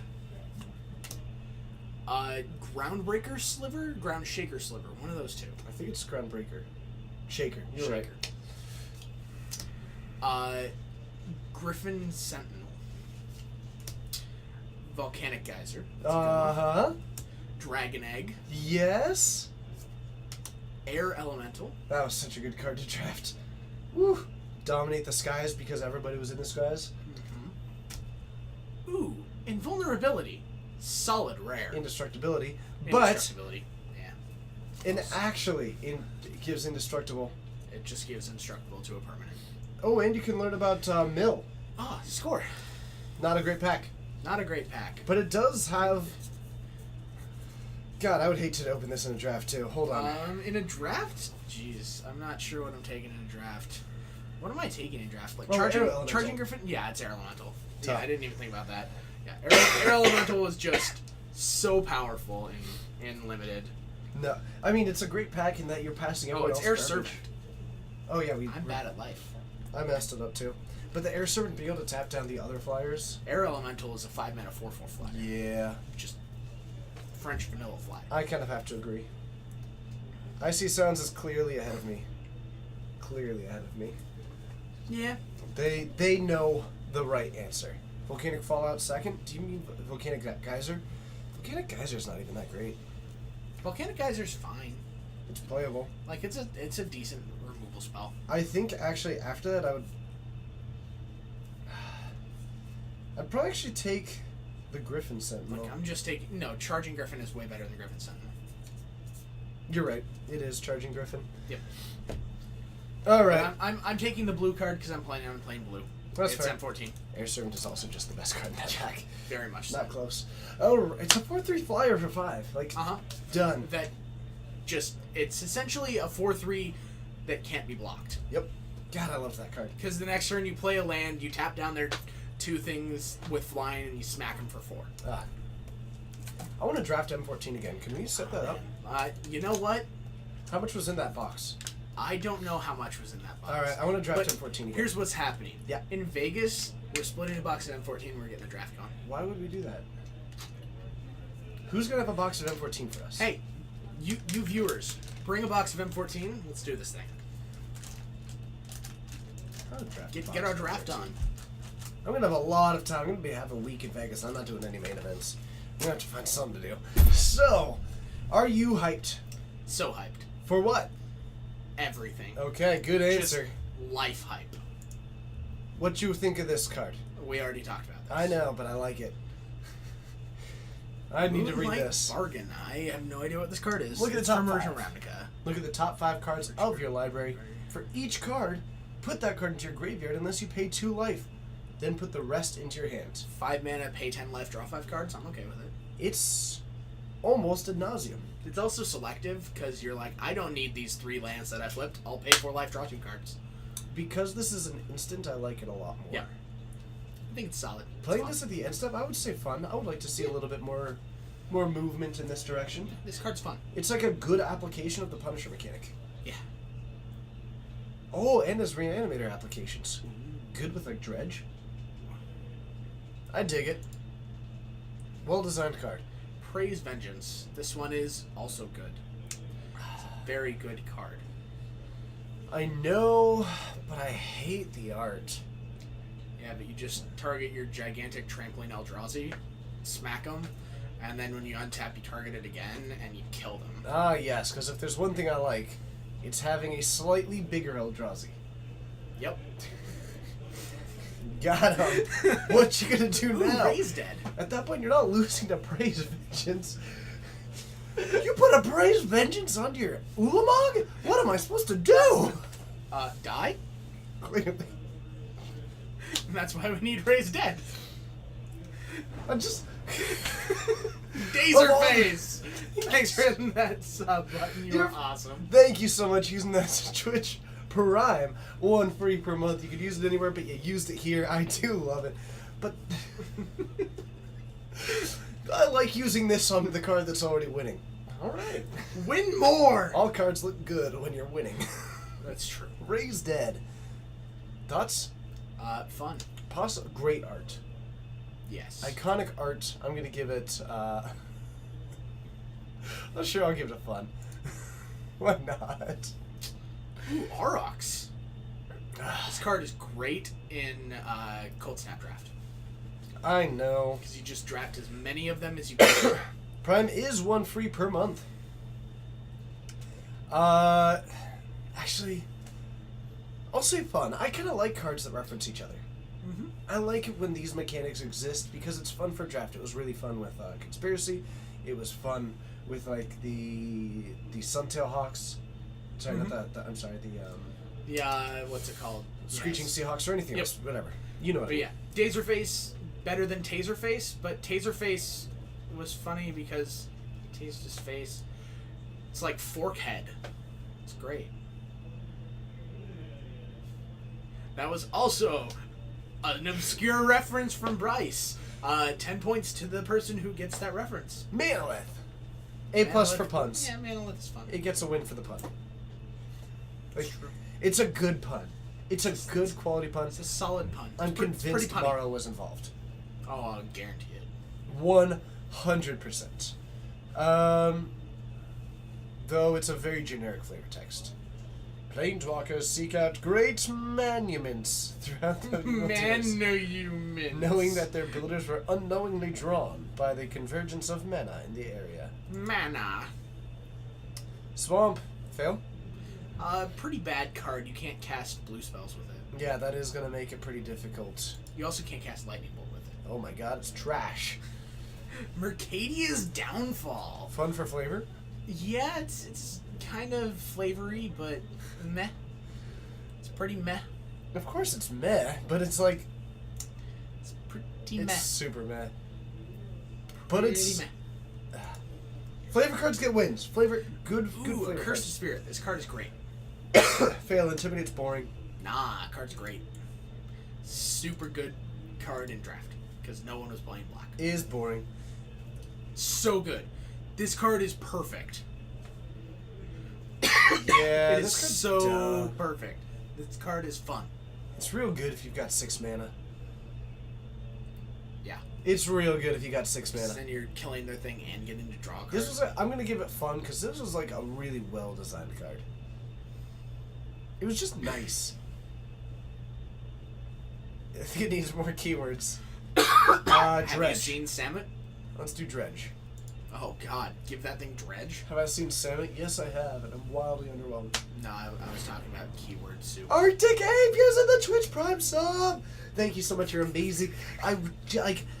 Arctic apes are possibly the best type of ape, and I don't know this for a fact, but I'm told that humans are apes. So Arctic apes are the best apes, but Uktabi orangutans are the best orangutans. Hard agree. Yep. Okay. We're sold on this. Arctic apes best. Utabi orangutans best orangutans. Yep, All right. I like it. nailed it. Which would be better at a dance party? Like the orangutans are over in the corner, like doing things. So probably the Arctic ape. That's a good point. We don't want this to devolve into a high school dance without chaperones. So we've got a refraction trap heading up on the screen. How do you feel about this card? I think this card is bad. All right, an Arnie Cape. That's all I have to say about it. Let's see. What do you do? Oh my goodness! They Yeah, it's one of those cards. It's bad. they tried to reprint a boon, Yep, it's just bad. but it's just straight up worse. I am not. Thank you for asking. TJ just has red lips. I'm gonna take that as a compliment. Spawning grounds. Fun. Let's see. That's sweet. Fun. All right, I'll take a fun. I'll take it. I'll take a fun from that one. 8 mana things that you technically are 9 mana because you want to tap the land the turn you cast Play it. it with Squirrel's Nest. Sweet. Call of the Wild. I'm really is- confused by the art on this card. In general, but it is squee, which makes me immediately think it's better. Call of the Wild is fun. Now, if you've never played Call of the Wild in like green-based commander deck, Uh-huh. you haven't had fun. I haven't done that. Okay, you haven't I've had done fun. Lurking Predators. Isn't that just better? Lurking Predators is better, but Call of the Wild is way more fun. I believe you. Okay. It also gives you utility in and of, like, if you are playing, like, Oracle of Moldiah, and you've played all your lands for the turn, and you're just like, there's a land sitting there, I don't want to draw that, let's get rid of it. Nothing like a good old-fashioned good in EDH to set the tone for a card. Not so much fun, but a good card. Actually, I think this card's fun. I don't know if I would call it fun, but it's good. I like them. There's just a good card. You draft them nicely. They fit well into, like, I know that I just said this, love but like they draft it nicely into EDH I decks. love drafting Borderlands. They're just good value. Yep. They're just good value. I like this design. I would love to see these I cards. don't know if I would call it fun, technically. It's good, but I don't know if I would call it fun. I wouldn't call it a fail. See, this is too arbitrary. Like, they're just... You mean the game based around subjectivism is subjective? Yes, this is fun. Give your opponent's creatures upkeep triggers so that when they miss them, you get to call Judge. I'm gonna actually go fail.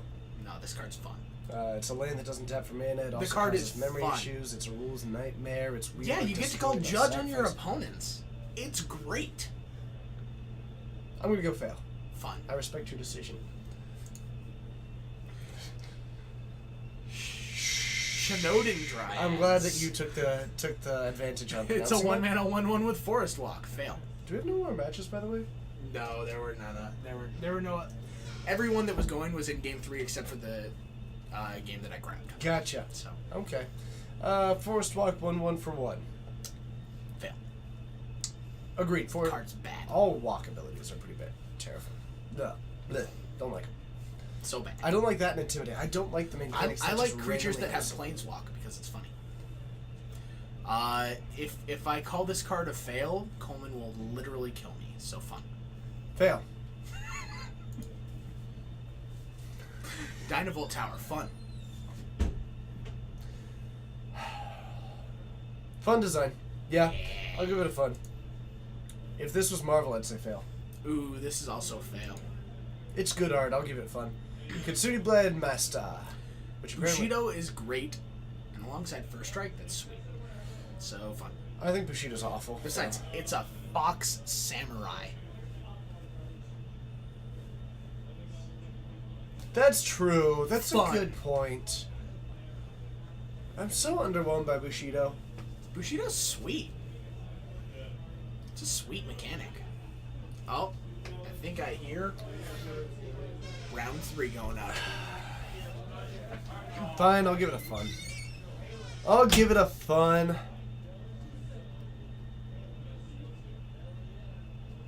I hear ya. I hear you, Doro. It's good in Singleton. It is good in Singleton. I'll give it that. Absolutely. Absolutely. Well, thank you everybody for joining. That was a game of fun or fail. We like to fill up between those rounds with it.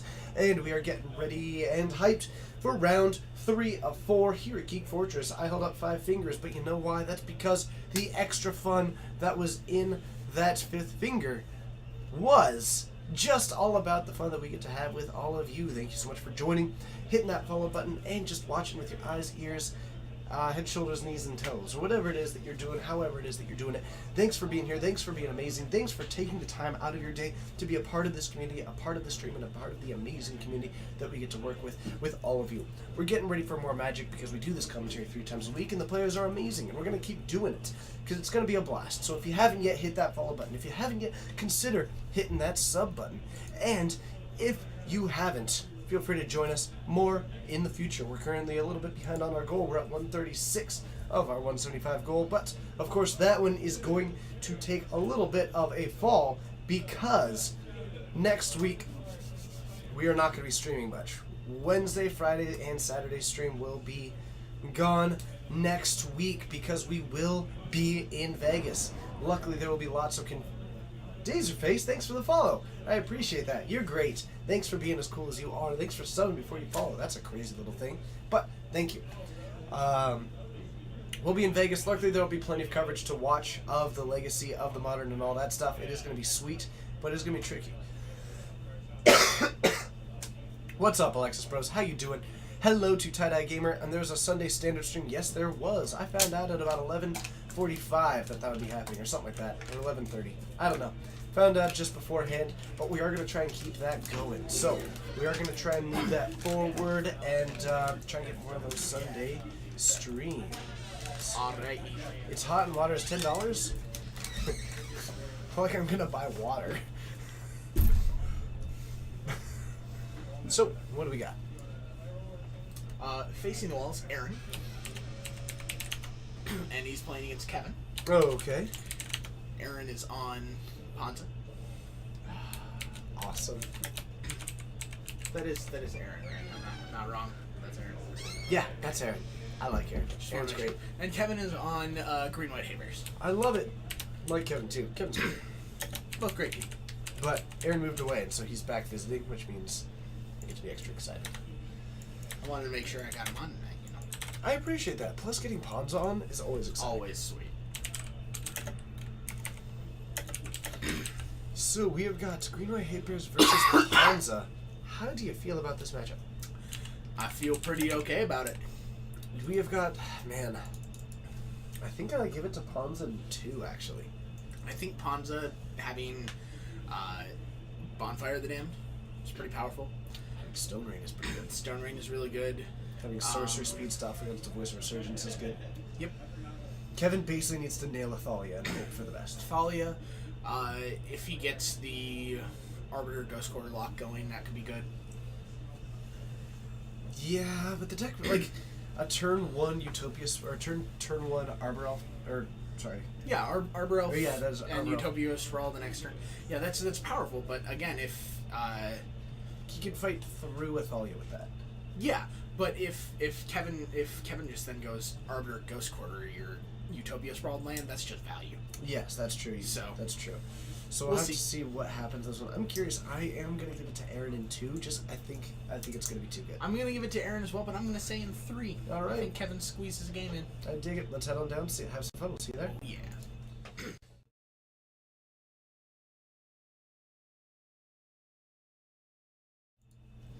Alright, and the players are getting set, and we actually kicked things off right off the bat with Boom. a tapped land, and we do have the Arbor Elf. Basic Forest into an Arbor Elf for Aaron. Kevin drops down a White Source. Is this the Thalia? It's Arbiter. Alright, does he have a Ghost Quarter in hand? That could be part of a really big lead. Aaron might just drop a turn 2 Blood Moon. I mean, that seems good. I think we're gonna fetch We're out a gonna see a mountain. turn 2 Blood Moon. Against this deck? That's a straight blast. That's so city. good. Oh my Like goodness. so against a 2-color deck, it doesn't seem that good. But the green-white deck plays so many non-basic Because they lands. can't run fetches. Exactly. Because they're a Leonin Arbiter deck, Mhm. which means that they run so few fetches that they're running every green-white duel they can get their hands on. They're Yep. running Razorverge Thicket, they're running the Temple Garden, and they are running the totally spacing on the name of it right now. That cracks to draw a card. Whoa. Horizon Canopy. What did he do? Oh, he paid 2 to search for the Arbiter. Got it. Okay. So he does have Ghost Quarter. Ghost Quarter going to hit the red source. So Aaron needs to draw a red source Yes, he does. that he doesn't have to fetch for. Scratch that. And Path. Ouch. Kevin may have just taken this game. Yep. So like I said, this is the exact way that Kevin is able to win this game. Yeah. Leonin Arbiter Ghost Quarter, getting it's working. Looks like we do have some Path to Exiles in hand for Kevin. So now the big issue for Kevin is, can he develop enough pressure? Aaron's missing land drops though. Oh no, he's not. No, he has not missed a land drop yet. He just got Ghost Quartered. That's right. So Aaron can. I thought he drew a forest. He could have played forest. Cast. I don't think he has Utopia Sprawl either. So I think he's playing around a Ghost Quarter right now, or just seeing what happens, so that he can end step, crack this fetch, find a red source, and then Blood Moon. ooh, Mirror Crusader. Mirror Crusader's pretty good. Gives protection from black and from green. Not going to be hugely relevant against. Do you know what Aaron's it doesn't beat? Bolt? Inferno Titan. Also true. Have a good night, JH Portnoy. Have a good one. Good luck at classes. Have some fun. What's up, Boot? It's good to see you. Stay in school.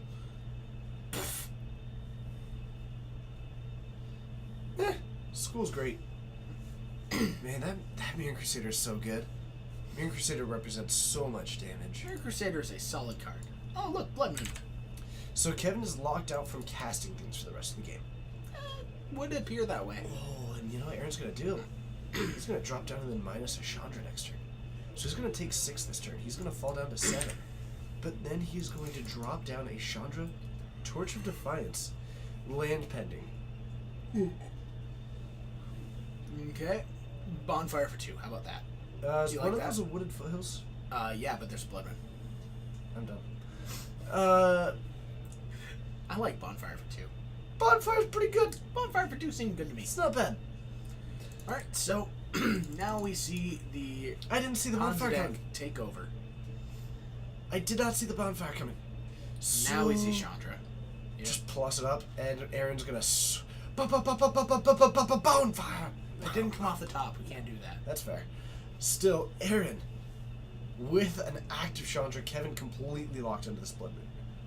Without a turn 1 Ether Vial, Kevin has very little resiliency. I mean, let's just take a wild stab at how Aw, many that's basics. Stormbreath Dragon. How many basics do you think Kevin is running? I would say probably 4 or 5. That even seems ambitious to me. He's also isn't he running? I would guess there's at least 2 Very basic Wildwood as planes. well? Yep, I would guess there are at least 2 basic planes and 2 basic forests. But that represents 16 of his lands right there. That's true. Oh, that's a sweet card to hit off your Chandra. Jeez, what a plus! Nissa gonna do her thing. What and, a plus! smack Kevin for I like- 5 damages. I like the hit for 6 with this Dryad Arbor. You Oh mean no, that Arbor just, Elf. I do mean Arbor Elf. I do in fact mean Arbor Elf. Jeez. Clearly the wizard story writers knew what was happening. I mean, Channel Fireball, all up in here. Oh jeez. Channel You know that's Fireball. their ship I name, know. right? I know. Everybody knows that. Gosh. This is brilliant. What a way to stomp your way. Green Red Ponza. You know what? That Elvis quote was accurate only because you have to think that it's Oh, like sweet 2 damage. you have to think that Ponza is like the bear that you invited to a tea party. Like, you thought it would be a reasonable idea. You thought it'd be a cool novelty, maybe ride around on a unicycle like the days of old before people realized that wasn't totally kosher. But then, like, you thought, I'll invite a bear. Maybe it's like in those storybooks, and it just shows up another and elf. it wrecks face, and you think it's fine. The Oh, first right. 3 turns seem kind of uneventful. And then suddenly, you are locked out of your own house, and the place is getting ripped to shreds. Why did the bear lock the door? It asked your kid to do it. Oh, okay. My kid's in there? Yeah. No, the kid locks from the outside. It's a very, Oh. it's a strange home. I mean, most homes lock from the outside. It just needs a key. The kid has a key. Okay. Yeah. There we go.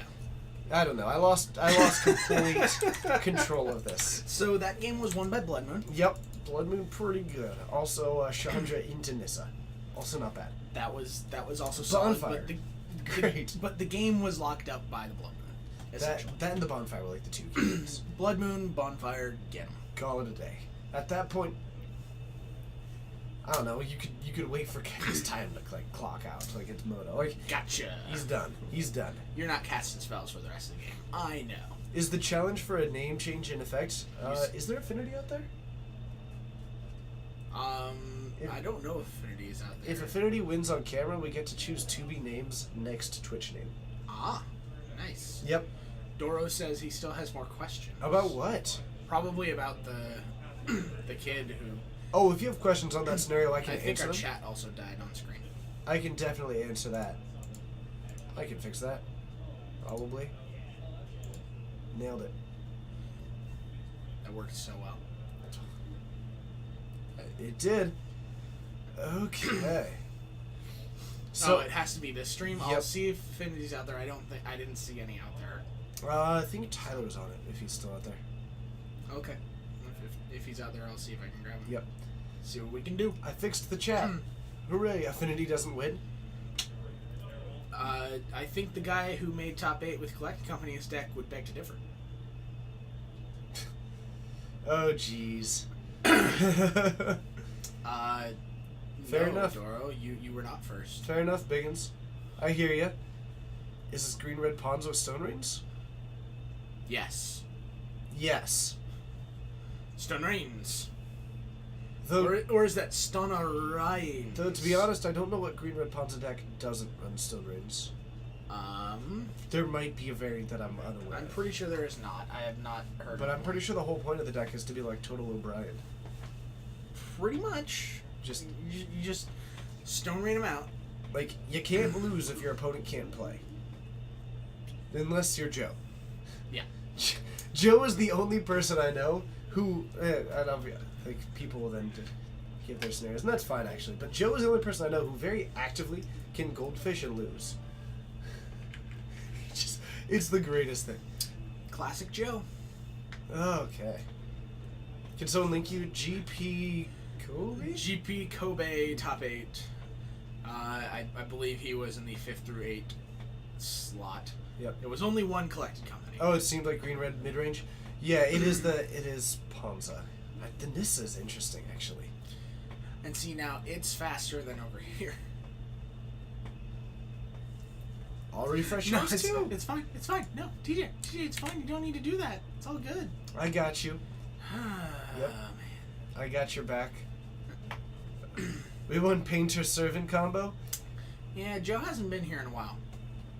Actually, he was here like On a Wednesday. Oh, that's true. He hasn't been here on a Wednesday in some time. That is very true. So in that hand, I do think I see a Kitchen Finks. I think that's actually the Stone Rain in Aaron's hand. Yep. But they decided that hand wasn't worth it. Kevin gets to be on the play. He was on the play last game. I did not see many lands in Kevin's hand. I think what I envision is turn 1 Vial, turn 2 Thalia, turn 3 Arbiter Ghost Quarter, Ugh. and put in, I guess you have another 2-drop slot, so I don't really care about that. I just want the I Drop want a the Vial so you second can do Arbiter Blood Moon. because, ha. I just want it so you can play through in Blood Moon. Ponza is a red-green land destruction deck based around denying your opponent's mana while creating your own in like a pseudo-rip. They're wondering specifically the name Ponza. And I have no idea where Ponza Last name of the person who played those kinds of decks. performed. No, this particular deck. I don't know if it was designed or first top performance, but last name Ponza. That seems weird because the person who popularized it was Ephro. No, this deck existed before that. Well before that. Okay. Long time before that. He popularized the deck as like the modern strategy that actually like did well at the GP, but I think it was, I think it's a little bit more has more longevity than that. Do we know the argument for not playing Avalanche Riders? It's 8 They're- mana essentially. They're way better high impact cards at 4 mana. Ooh. Now, if Kevin just has Arbiter Ghost Quarter here, I think he Aaron's straight just wins. done. Oh, he doesn't have it. Red Green Ephro. I would play that. However, Kevin does have a Flicker Wisp, which means he can Flicker Wisp out the forest Yep. and get rid of Utopia this Sprawl. Utopia Sprawl. Which I'd love to see, but I'm not sure if Kevin will see that one. He might be trying to save it for a little bit longer to use with this Ether Vow. And it looks like that is the case. We do have the Lunan Arbiter. And And a path. similarly effective. Actually, it's a pretty similar level of effectiveness. So I think that's just about the same, except it also lets you develop a little bit more, get use out of that Leonin Arbiter. Oh, there we go. Most of what I said was what was told to me, so let me know if I'm wrong. Oh. Yeah, this is gonna go real bad if Kevin has a Ghost Quarter at some point. I mean, And I mean, just the Flicker Wisp. I would will just. I think your prediction of 3 is starting to look pretty correct. Aaron's mulligan devastated what he had going on here. Thanks, Zach Hill. You're welcome. You're welcome. It looks like he's got 3 lands. No, because does Kevin use the Flicker Wisp here? I don't know if he's going to. I think He he should. I certainly would. Nice. Okay, your forest. Gotcha. Rickety rude. And we're done here. Picks up the He, forest. yeah, he did it in the end step. His own end step. So Aaron doesn't have to this turn. Does draw a land. Okay, so Bonfire. Bonfire won't do it. No, but if he draws a land, plays the land, and then bonfires for 2. Well, he can't Bonfire for 2. Next turn? Like after this Dead one? next turn. He's at 2. Like, he could draw Nothing. an ensnaring He, bridge. he is just dead. He could draw a fog. Fog might have done it. Yep. Alright, Aaron, why aren't you running fog? Why are you not Where bringing are your fogs? Why aren't you ready with fog? Why aren't you bringing this in Obviously. against Green White Hay Pairs? Is also Obviously, an important fog question. should be in every deck. Play Haze of Pollen. You can just cycle it. Great point. Nailed it. I really love everything that you're saying right now. So the Bears mauled the Ponza. Mm-hmm. They got there pretty well. So Aaron gonna be able to play, and We might see the Ponza in 3. sideboarding here is pretty weird from Kevin's perspective. I really, because do you take out creature removal against a deck that only runs like 8, but those 8 are They're devastating. very important. Right. But the thing is, your main removal spell is like Path to Exile, and Aaron did show you that he has Planeswalkers, and he also has Stormbreath Dragon, both of which are not great Path to Exile targets. Sure, One of and I them would can't. almost assume Both of that them that's can't be replacing targeted. the by Inferno Path to Titan. Exile, So Yeah. Good point. I would even assume that might be replacing the Inferno Titan. it's very possible. So maybe I do take out. Warriors the are now Pegasus. 3-0. I'm sure Cedric is so happy about that. Actually, his entire demeanor has changed on the whole thing. Yeah. Yeah. Now he's just like, is anyone else noticing that it's actually just kind of boring watching the greatest team ever assembled dominate? Not entirely sure. Let's see here. I mean, that sounds like a calzone. Oh, I did not know that. Okay, so it wasn't a person, it was a pizza. Yes, Alexis Bros. That Warriors is basketball. We've got the NBA Finals going right now. Well, apparently, Game 3 is now over. Eh. I'm all about them Penguins right now. I'm sure you are. Yep. Okay, so like a real Ponzerata, there's plenty of meat, big creatures, red sauce, red spells, characteristically slows down the game with land destruction and other removal spells, and then finishes the game with a decent-sized creature or two. Just like a Ponzerata. I don't believe you. Fair. I don't believe that a dish does that. Peach, it's good to see you. Thanks for being awesome. Thanks for swinging by and adding to the host list. You think you've never watched a game in your life? Wow, that's actually dedication. I've watched a decent amount of basketball when a good buddy of mine named Cameron lived in the area. I would watch basketball with him because he was really interested in it. And I'm not a very large fan. I'm not a big fan of basketball. I also played it for a season. I played it for like 2 years. It was not great, but I could do rebounds really well. Penguins are going down Preds for life. They'll Take send no that. movement and no green spells cast. You wait your turn. You wait your Yeah, turn. you don't get to untap.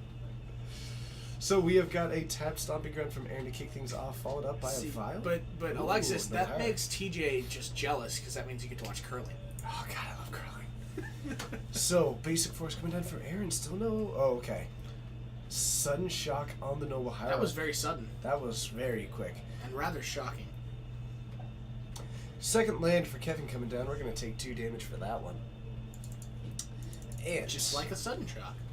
we are going to Thalia looking pretty good. Aaron, I'll be curious to see what we've got for 2 mana here. Just pass back. Are we just gonna start going for 4 mana So he stones? has a blood moon in his hand. I think. If that hits the board, this is done. Oh, jeez, this Blood Moon is gonna be so good. Blood moon's gonna feel real good if And he's the got land. Inferno Titan is gonna be. Does he have a land? He didn't have a fourth land. Oh no! Oh no! It's slipping away. That's actually huge. Oh no! Land and Arbiter. No! No! No! No! Oh, no, the Thalia is Oh, gonna take it. no. The Thalia is gonna do it. By the way, I would be casting a vial right now. How about just another land and Arbiter? But you've got a free bit of pressure. All right. This was not a land. Oh man, this game's over. Yeah. It's over, folks. Bonfire off the top, Kills Thalia. which is enough to live. It is enough to live. You are correct. Like, All right. 6. Bonfire. Not bonfire. oh, No! Man. Oh no. that is brutal. Ouch. Man, Thalia should have been casting that one earlier, Kevin. In the first 2 games, you should have been playing Thalias. That's the secret to this match. Secret sauce. Jeez. A land into anger, too, was a possibility. Yep. All right. Well, that was. I'm 0-3 on the night. Dang. That was just some rough. That was rough magic to watch. That game 3. Kevin won. Well done, Kevin. Yeah. Cast his spells. Had mana to cast those spells. Attacked with his creatures. Aaron didn't do that. He did the opposite of that. He didn't have the lands, so he couldn't cast his spells and he couldn't turn his creatures sideways. Makes That you is wonder. Very true. Makes you wonder. Did he misuse the sudden shock? Maybe. I'm not. There is a very classic mentality of Bolt the Bird. Bolt the Bird, but against a deck that is running both Thalia and Leonin Arbiter, both cards that have given you a huge amount of pressure. Yeah. Is it worth it to hold on to that case and maybe allow the 3 mana spell, allow the Mirror Crusader, which you could deal with, and maybe just handle the payoff on that one? Yeah. I think you're definitely right there. So, I think that might have been kind of the tipping point. Got a little bit aggressive with that one. Did obviously because it is significantly more mana efficient in the game plan. Do this, then Blood Moon, call it a day. But that was brutal. That was a tough game. So, Tough game. heading on up to the booth, and let's see if we got some more Magic to watch. We'll see you there. Oh yeah.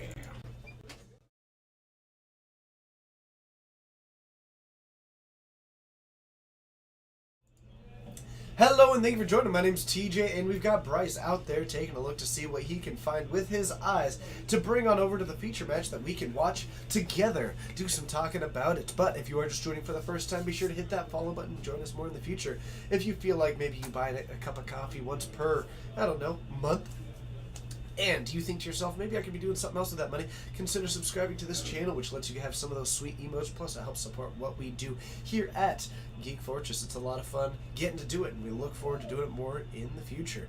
I don't entirely remember that quote, but I do remember it being said. I just don't remember the context. But we have got Aaron. Hi, Aaron. Hi. You should have drawn a 4th land. You also shouldn't have sudden shocked to the Noble Hierarch. I got greedy. You got greedy. It's okay. It happens. I don't know, whatever. Life happens. It does. On the bright side, like Kevin, he got to do his game plan. I know, right? So that was really nice of you to let him do that. No, he deserves it.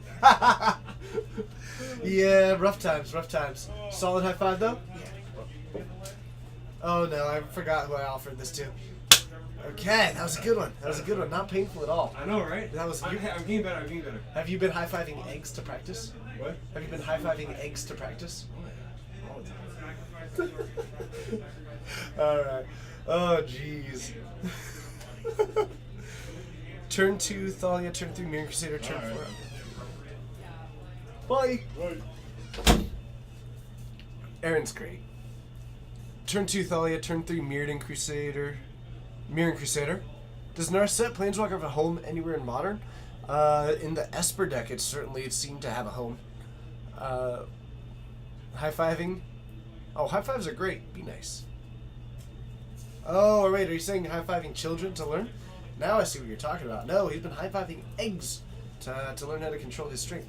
Aaron is awesome, but he is a 6'7", oh, that, he does not miss a day at the gym. All right. Aaron. Oh, we were talking about Aaron? Yeah, that dude's 6'7" and ripped. He's a big dude. Yeah. Yep. So, how are we looking? Coleman is keeping an eye out. Everybody is in games at this moment. Really? Even I don't really know what that means. Doghatar. He was the Khan of the Abzan clan. Abzan clan in Fate Force. Was he? Yeah. What did he do? It must have been awful because I don't even He was remember a what that is. 4-mana creature that came in with 4 +1/+1 counters, and he added. So he was 3 and a white. Came in 4 +1/+1 counters. You could pay like. Yeah, there we go. 4 +1/+1 counters. Pay 1 black-green hybrid. Black-green hybrid move +1/+1 counter target creature onto a second target creature. Boy, that is So you could steal your opponent's counters, or you could move counters from him onto your other creatures, that kind of stuff. that sounds awful. It's rather mediocre. In draft, I'll take a 4-mana 4/4 with Vigilance, sure, but otherwise, pretty medium on that card. You ready to open another pack? Yeah, you get to choose this one.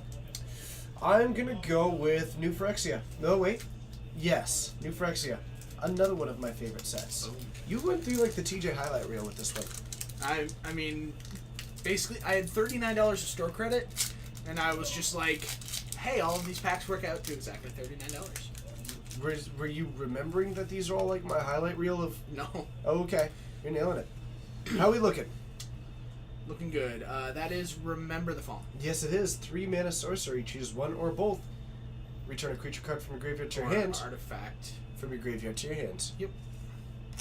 That is Mycosynth Wellspring. 2 mana that when it enters, you search your library for a basic land card. Mm-hmm. And And put then in when your it hand. dies, you also get to do it. Oh, you're right. Or when it's put into the graveyard. That is Phyrexian Hulk. Which is It is a 5/4 for 6. correct. It's I'll be impressed if you know this one. It's worthless. like defensive something Stance. stance. Okay. Yeah, that's nice. It's not a good card. Enchanted creature gets -1/+1. Not a good card. That is turned sideways. No, not. Oh, That I have no victorious idea. destruction. Okay. Destroy target artifact or land. The controller loses 1 life. For 5 mana. Ooh, Glistener Elf. That's a good card. That is a good card. 1/1 infect for 1. Pristine Talisman. This card is pristine. Taps for 1, gain a life. Death Hood Cobra. Actually, I like this card a lot. This card is great. It's a 2 mana 2/2 that you can pay 2 to give it reach until end of turn, or pay 2 to give it a death touch. Yep, it's just real good. This is First name is first word is word, second word is made up. I assume. Impaler, Is it Shrike. Impaler Shrike. Okay. Yep, it's a 3 mana for 4 flying bird. When it deals combat damage to a player, you You wanna see sacrifice it. Game 3, me versus Blue White Control. Yes, Sure. you're gonna get crushed. Alright. He's gonna get crushed. Yep, that is. Ooh, you're not as good as this set. No, I'm not. It's something swine. Razor Swine. Razor First Swine. strike, infect 2/1 for 3. Dark Steel Relic. You really nailed this one. I love Dark Card's Steel so Relic. bad. It's so good. It's Can so I have bad. it? Sure. Thanks. That's the Phyrexian mana hurricane. Corrosive Gale. That's it. No clue. Fallen Ferromancer. 1/1 for 4. Infect. Like I Pay said, 1 I tap it, literally deals started 1 playing damage to just a after the creature or set player. released. I have no idea what the cards are in it. But you knew Scars so well. I did. Strike is not a made up word? That's Phyrexian To my land? Ingester. Yeah. And, Golden Token. hooray! I'm gonna start hiding this Darksteel Relic in Bryce's stuff. When you find it, I'm gonna... I'm keeping No! this. I was gonna put a thing on it so that you would always return it to me when you find it. And then I Please just return hide to it TJ again. if found. Yep.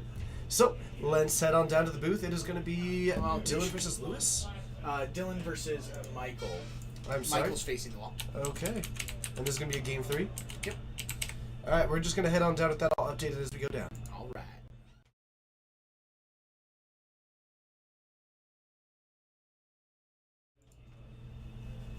Okay, so Michael is on green-white control, or blue-white control. Mm-hmm. And we are up against Grixis Shadow in the hands of Dylan. This is a game 3. Both players are currently at 20 for now. That is true. Though we Well, have got... That's Looks gonna like be a Fetch changing Shock shortly. Thoughtseize, so classic lava axe yourself. Yep. It looks like you might be going for either Condemn or Celestial Purge. Both solid choices. I would take Celestial Purge. You can Personally- play around Condemn. You can, and you get yourself more time with Condemn. It's more conditional. Right. I'm super hyped about this being a whole thing. Being able to get apostrophes. Yep. Yep. It's pretty sweet. Okay. I know, Nyoko. I'm gonna try and fix that. Drew the Island. Classic. Sword and Island hand is actually going to be pretty solid for Dylan here. He does have some potential, but this is a really rough matchup for Dylan.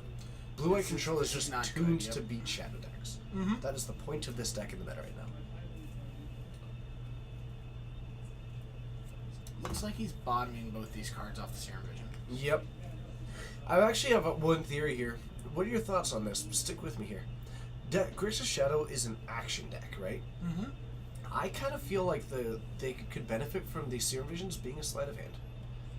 Having not played the deck, but so often when they're like digging for a creature or the spell, I think that there's a lot of validity to running that card. I disagree.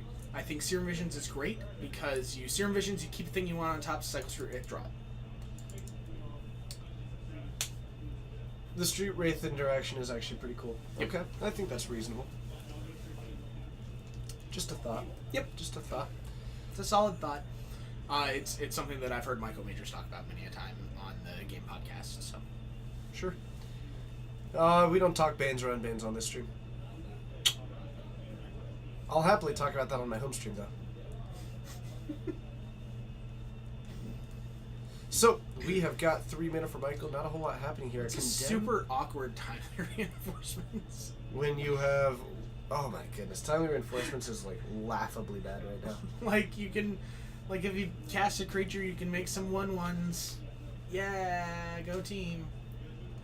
Inquisition, take That's a Condemn. solid card. So there are 2 other cards over here. Yeah, but you take Condemn. 2 timely reinforcements, a Path to Exile, a Condemn, and an Azorius Charm. You should take the Condemn. Do you take Condemn or Path? Condemn kills all of your shadows. Path kills one. That's true. But Path can also kill Gurmag Angler or something like that. Which Dylan has been stocking up his graveyard. He could be wanting to cast one of those. Takes Azorius Charm? I like this. Okay, Way to be, Dylan. I don't know if I can get behind that. Whatever it is that you're doing, I like where you're at. Huh. I'm perplexed by this play, but we've got Ghost Quarter and Tectonic Edge. Oh, score. So clearly the mana base for Michael is perfect. I would not be surprised at all if Dylan cycles here. Bolt your face. Getting the aggro going.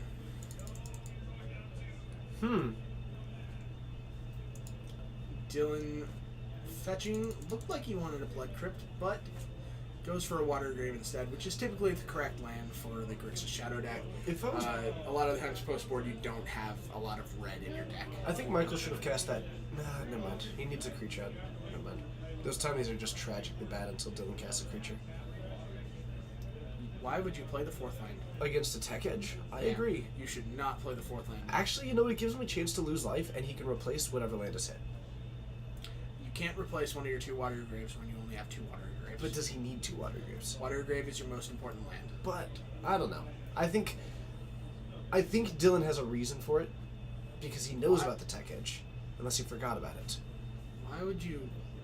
Plus, and get rid of a Street Wraith Yeah. instead of just cycle the Street Wraith, see Cycle what a you draw. Straight Wraith, see what you draw, and then do it. That's a great question. Only time will tell. I'm so confused. But we are apparently going for. Yep, Celestial Purge is going to take down the Liliana. Huh. Okay. Fail to find Dylan. Psych him out. Fail to find. Fail to find it with the head. With your bloodstain. Fail to find. Just do it. Just do it. I to think he find. did. No, he has a blood crypt. Okay. There should also be a basic swamp in there somewhere. There should, but it might be in his hand. I don't think it is because he's got his, 2 his blue hand, cards. his hand is Snapcaster Mage Stubborn enough. But what if there's a 3rd card that is actually invisible, and it's a basic swamp? I don't believe that. I don't believe that for a second. Dylan doesn't play invisible cards because he can't sell those. I mean, you can. Ah, snappy beats. So we're down to 8. Michael Flashbear at Beatdown. 17. Dylan needs to put something together. 1 threat is pretty solid here. He does have a Stubborn now, so if he's able to drop down just a singular threat, he could mount a pretty good resistance. The problem is that he needs to play around a good number of those 1/1s as well. And those 1/1s are actually... Lingering Souls is surprisingly good against this deck because Grixis Shadow, I don't think is running any Temur Battle Rage. He might have No, one. Grixis Shadow does not run Temur Battle Rage. I never counted out because they could run it for sauciness reasons. They could, but I but don't they think he typically is. don't. Right. So, Dylan going to Thoughtseize here. I guess you take Path. Yeah.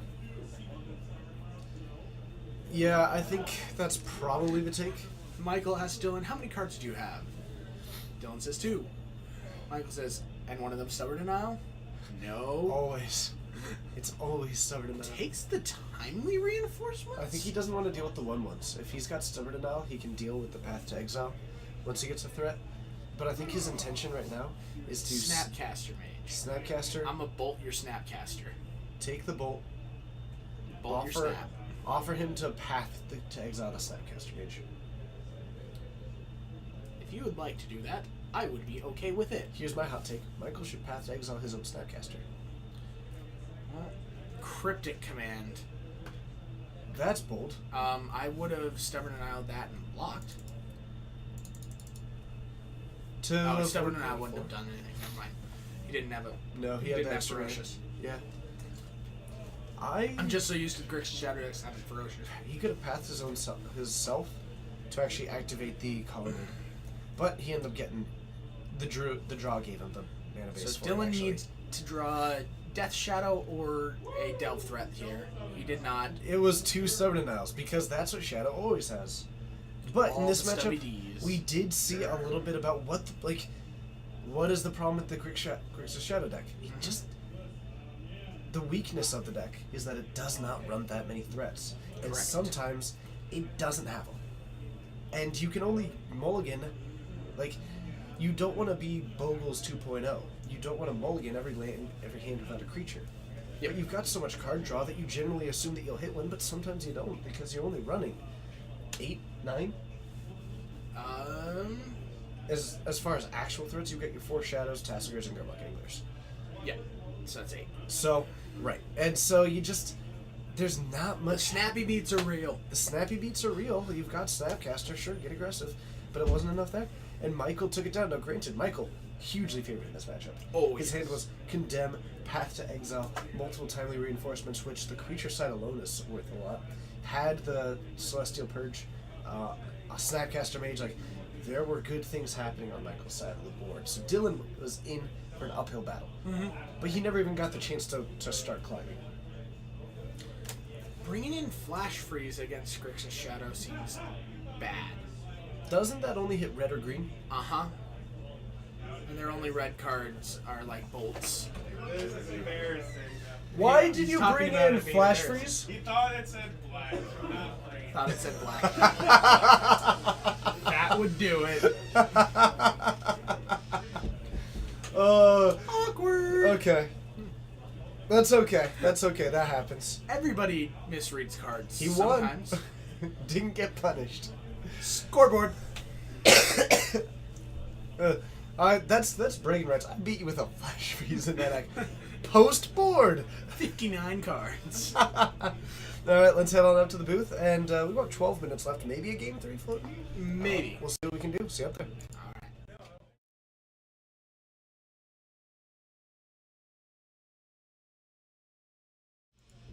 Hello and welcome to the Geek Fortress stream. My name's TJ. I'm Bryce. Yes, you are, Bryce. Thank you so much for being here tonight. I keep seeing your shirt, and I keep thinking that's N7, and it's not. No, it's the Andromeda Initiative. It's a different Mass Effect thing. Oh, this is a Mass Effect shirt. Pathfinder. I should have known. What else would I wear? Mass Effect shirts. Obviously. Obviously. I've been enjoying Mass Effect 2 lately. Well, Mass Effect 2 is a great game. I know. Did you see what happened the other day? I I got stuck on a ledge that wasn't actually there, so I had to, while trying to help Jacob. Ran into one of those awkward glitch things. I did, and then this is where I had to uninstall the game, reinstall the game, activate the administrator mode. It happens every set now some and then. compatibility modes, but now we're good to go. We're running, we're See, live. I don't run into glitches when I'm playing Mass Effect because I play on console. Nice. Terethiel, thank you so much for those cheers. I like it. 14 cheers. It's the correct amount for a grindy matchup. It's fair. Yeah. I'm not an expert on it, but it really feels intuitively correct because it's 2 7-card hands that Alright. will be getting their full use. So I still have 2 packs left. We're gonna do one middle 4th round. Do we want to save one for the end of the stream, or do we want to do one right now? Now, All right. I'm a red mage. We be impulsive. So it's probably this one. It then. is that one. Okay. Eternal This one's being Masters. saved for last. Yes, it is. What do you think is going to be in this pack? Cards from Eternal Masters. I'm going to say a Wasteland. Ooh, that'd be fun. Congratulations. A guy named Spade. What? Why did it not name anybody, though? I just want to point out on last Wednesday, Oh, feature. It didn't feature anybody. Doro was our featured viewer. Really? Yeah. A guy named Spar, you are our featured view of the day. Oh boy, yes, indeed. Congratulations to you. Thank you for being who you are. Thanks for joining us here. You know, I gotta think to myself, What other way to watch battles than with a guy named Spar? Nice. What is this feature viewer thing? I don't know. It's a chance for us to thank you. You're our featured viewer. Ooh, Good Knight's card. Whisper. It's a solid card. That is a great card.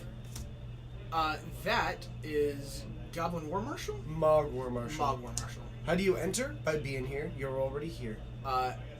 That's the Elvish. Elvish Then. Vanguard, is that Yes. it? That's oh jeez. It's a 3 mana enchantment aura. It's ghostly Enchant flicker? creature. Prevent all combat No, damage it's that ghost- would be dealt to and dealt by. It's like enchanted ghost creature. something. Gaseous form. Gaseous form, okay. That's Nature's Claim. 1 mana, destroy an artifact or enchantment and its controller gains 4 life. Twisted Abomination. 6 mana, swamp cycling for 2, regenerate 5/3. I can't see the card. 3 mana, 2/2. That is When it Monk enters- Idealist. The battlefield, return an enchantment from the graveyard to your hand. Nicely done. Reckless Charge. 1 mana, target creature gets +3/+0 and gains haste. Flashes back for 3. Deep Analysis. We played with all these cards in a chaos draft. Rugged Highlands. Yep, red green, gain a lifeland. Faith's Fetters. Strictly better pacifism if you don't include mana costs. No, it's in just that. it's permanent, so you can get a Planeswalker.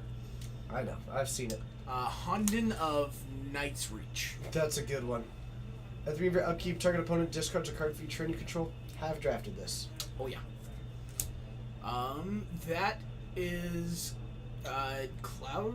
I didn't even realize this was in the set, and I've drafted it. Is it Zephyr Sprite? It's Sprite Noble. Sprite Noble. 3 mana flying. Other creatures with flying get +0/+1. +1. Yep. Tap to give other creatures +1/+0. Didn't even realize I was in there. And Deathrite Shaman. That's not too shabby. Score. What's my foil? Great. Oh, Phyrexian Rapier. Yeah. That's a good one. It's a soldier.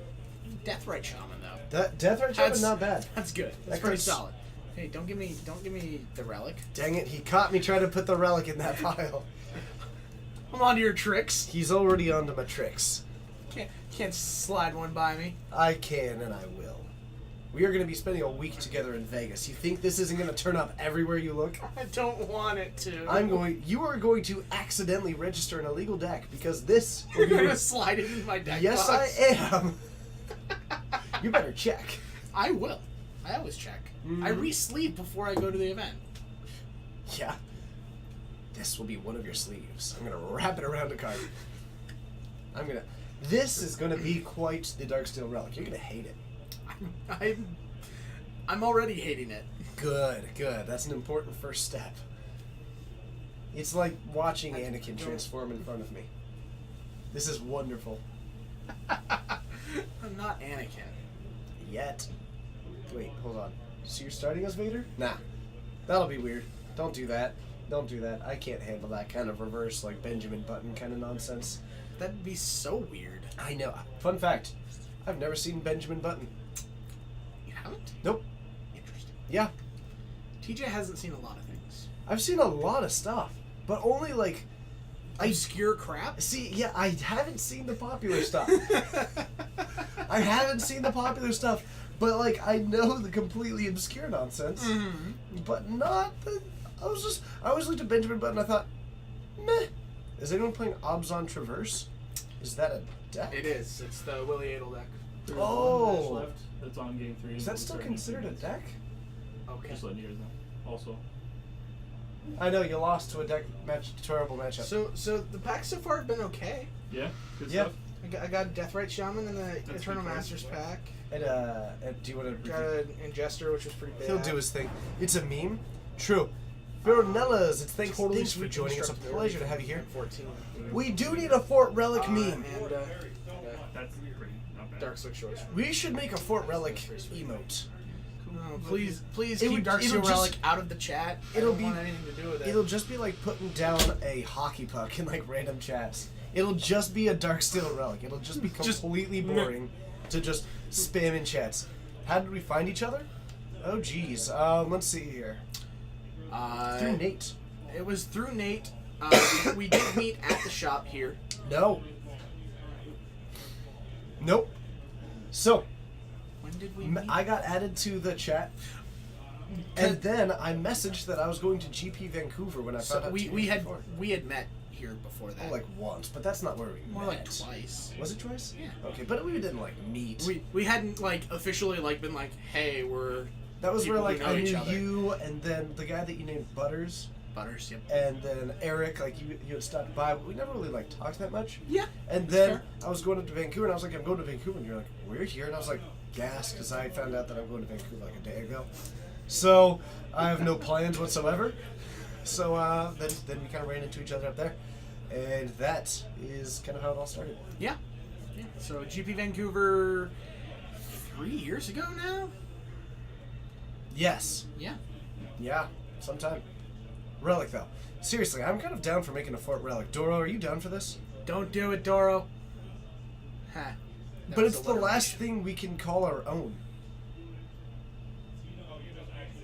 Flavor text. I kind of want to just spam relics. I really do.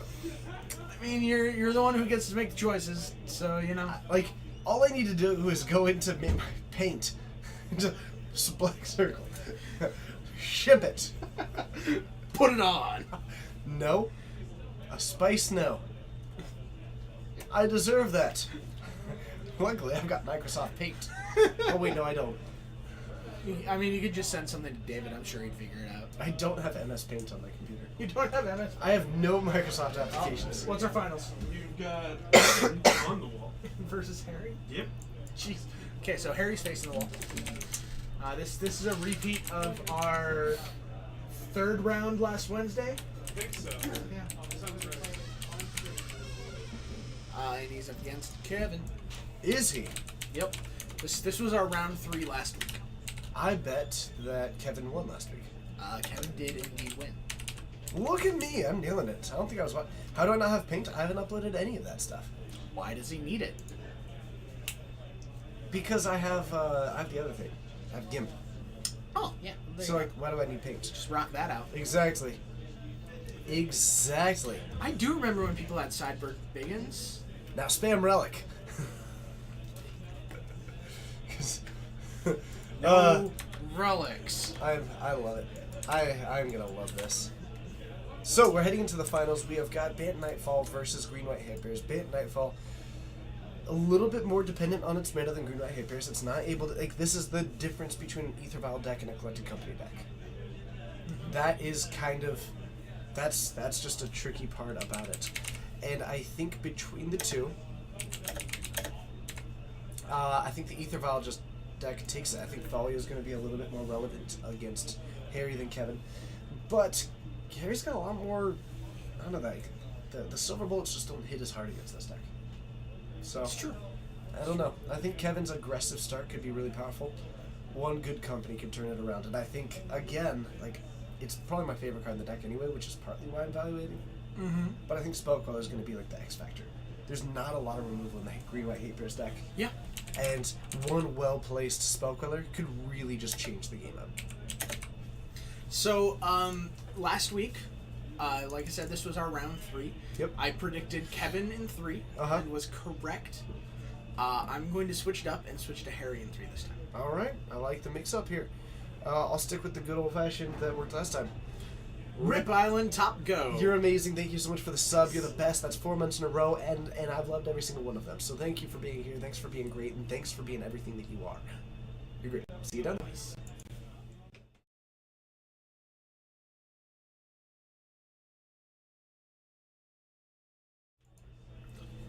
And here we are. Nice. So Kevin dropping this one down. What is that? That's a Brothers of Fire. Of course it is. Of course it is. So we've got an Ether Vial down on the battlefield off of a Razorbird's Thickets. Walnuts Magoo asked when was the last time we've seen a Torpor Orb in the wild.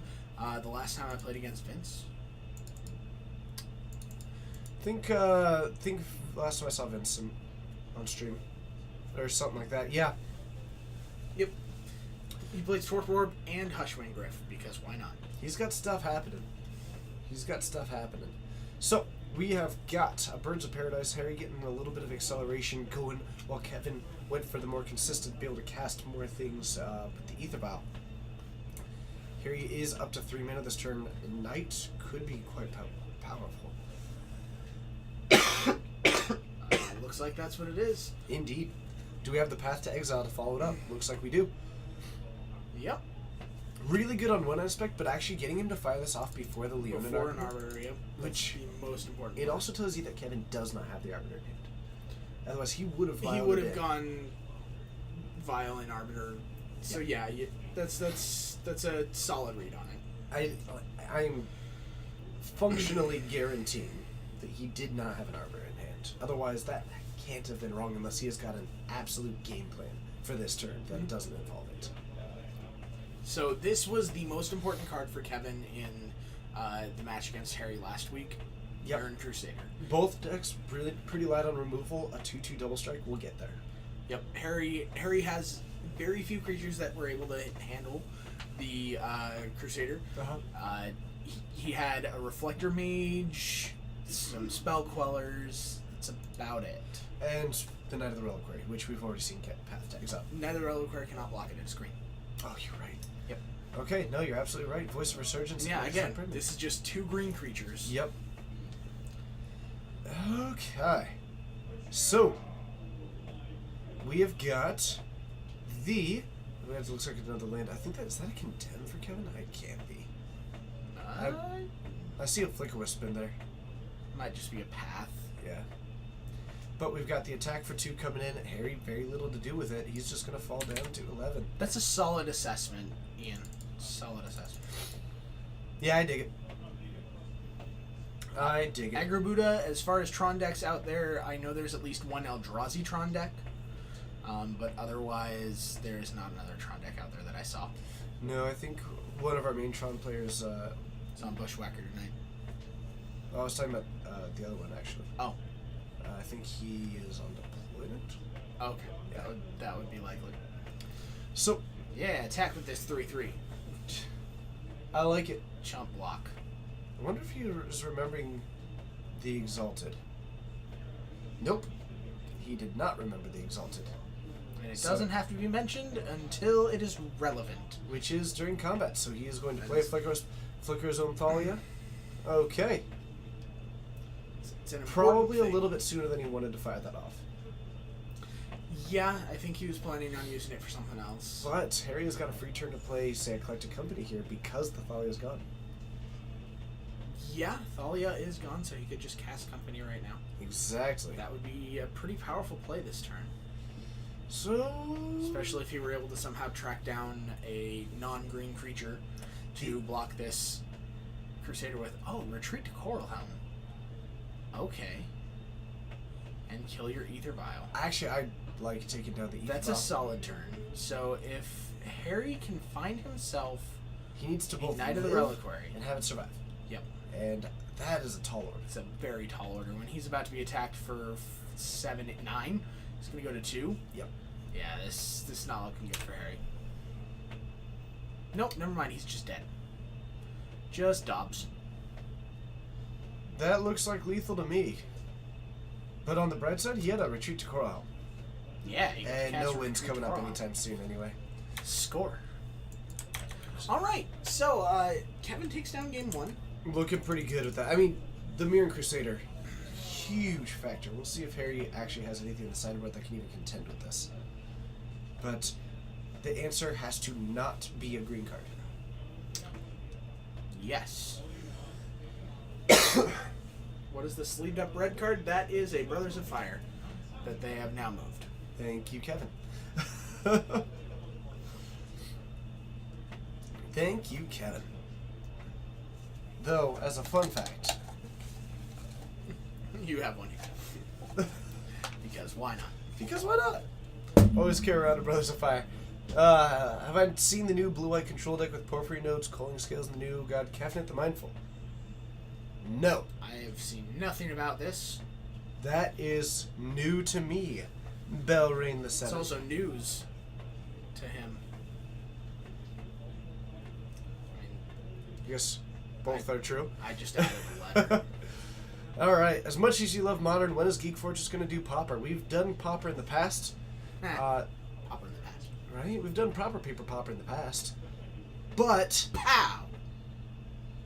the players here just aren't that Into interested it. in it. And we can only stream tournaments that the players are interested in. I'm working on it. We have ideas to build it up here that I've talked to some of the players with. However, this requires a fairly decent investment from myself, which, A, not my favorite thing to do, and B, I'll probably have to do after Vegas. But we do have some ideas for it. The problem is it takes time, and when we already have in the mid-20s for multiple modern events, a good number of people showing up for standard and a pretty solid number of people for legacy, and a decent number of these people have overlap, it's pretty difficult to convince them that a fourth format is worth investing into, even if it is relatively cheap. It's a time thing more than a finance thing.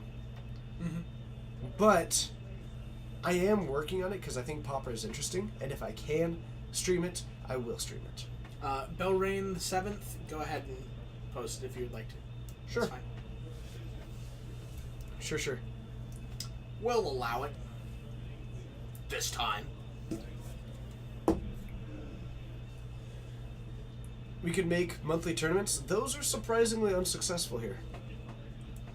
Like, A, it is ridiculously hard to schedule a monthly tournament. If you've ever tried to schedule a GP or a GPT on the right day, usually there's only one available day It per goes month badly. because of all the other special events that are happening. And then, if you use it on Pauper, A, you have to have people invested in it the rest of the month to where they deem it worth their time to show up that one time a month. Like, we have tried many things. We've actually run, in an effort to do it, we've actually done more than multiple Pauper tournaments that we haven't streamed to try and get it, and people didn't show up. Like, we have scheduled and tried to get Pauper tournaments, building it up in the store to try and get it without streaming just to see what would happen. And it was very low turnout, so we've got other stuff to do. Alright, we're off and running with game 2. So we have got Chris only plays EDH. Nice. Nice. I do love EDH players. They are like they are the heart and soul of this EDH game. players are passionate. They are the brewer incarnate of Magic. I love it. So, we have got a Noble Hierarch on the battlefield. That's a solid point. What? Scales and Porphyry nodes, with Kefnet being indestructible, it's just always, they always stay in play and you just kill all your opponent's stuff. As long as it's lower CMC, yeah. Is that Solid. worth it? I don't know. You must confess you play Modern too. It was a ruse! So we have Why would you lie to me? a voice of resurgence from Harry dropping down. It's a 2-2 looking down that 0-1 from Kevin. I might even say he's dropping it like it's hot. Kevin does have the possibility to go for Leonin Arbiter here, but I don't think he has Arbiter it in no score to hand. you? Yeah, but I don't think he has it in hand right now. Especially because he's tapping that way. Scavenging Ooze, maybe? Okay. So Scavenging Ooze coming on down. Looking decent, holding up, I think, a Path to Exile here. Well, Scratch it. No longer holding the Path to Exile.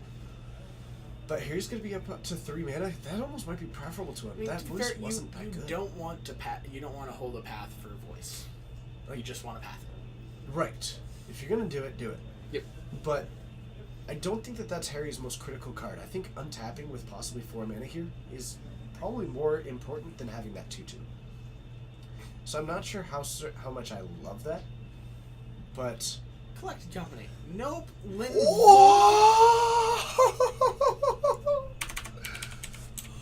What? Dang! Talk about when I said Silver Bullets weren't going to be that good. Harry's got 4 wings that are going to carry me to Wrongville. A flying 3/4 that says activated abilities of opponent's control can't be activated. Creatures your opponent's control. Yes. So this Scavenging Ooze is a 2/2. Yeah, it is. This Noble Hierarch is a 0/1 with Exalted. That looks decent. Surprisingly, still a Nope. decent amount of play, but that's Nope. a good card here. Hey, does Linvala specify anything? Linvala doesn't specify mana abilities. You can't tap Noble Hierarch. It's an activated ability. So, we are going to pay a green for that. Ah, sweet. We do also have a Spellskite. That's a pretty cool 0/4. That's a lot of activated abilities. Hey, it's a sweet 2-mana 0/4. But, jeez. I mean, the Exalted Attack with a here... 4/4 though. The Exalted here is pretty relevant. Yep. But, dang. That's a pretty effective Linvala on this board right now. Now Harry just needs to address the fact that he's losing to the beatdown. This is like Stony Silencing against three Signal Pests. Like, It's like a Sully Predmage. He can activate its ability because it's his creature. and he can hit the Spellskite. Take that, 0/4. Can't get by me that easy. So what are we deeming? That screams Spellcaller to me. Think he's gonna quell the spell?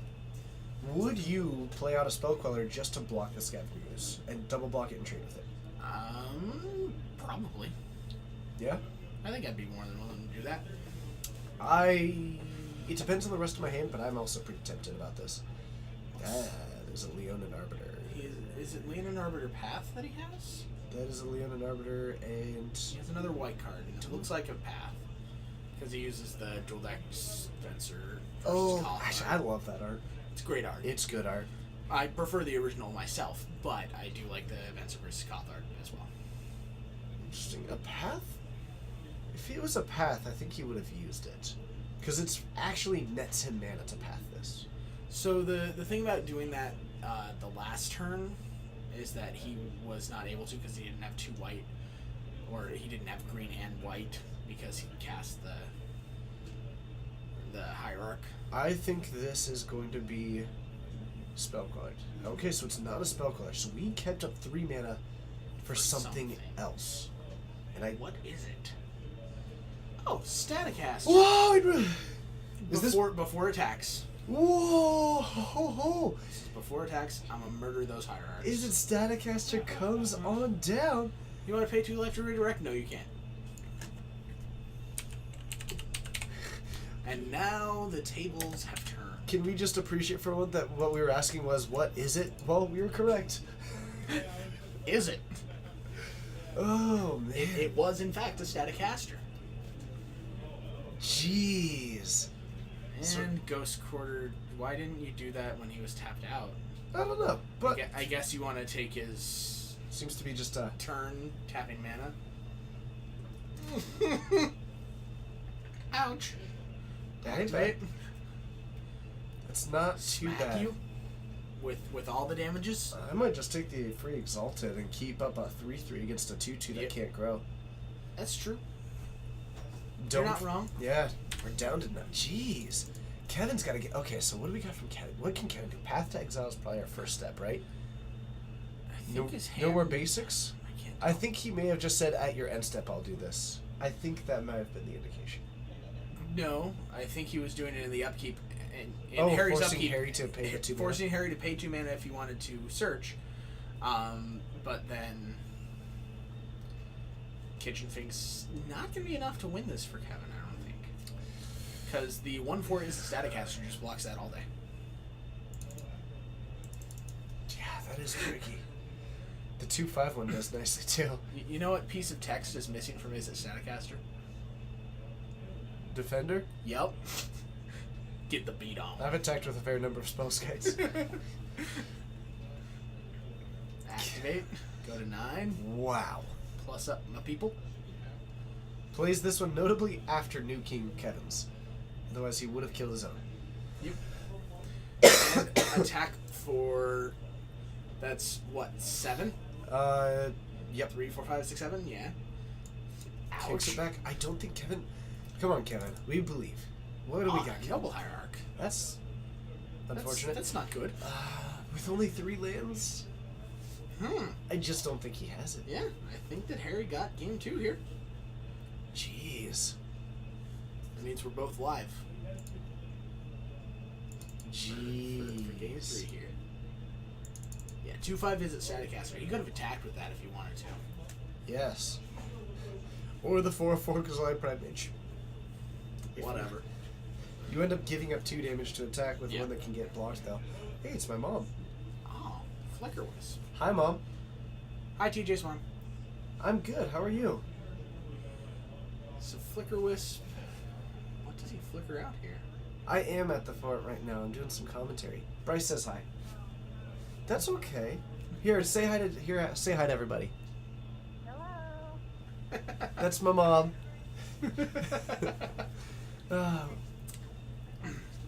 Yeah.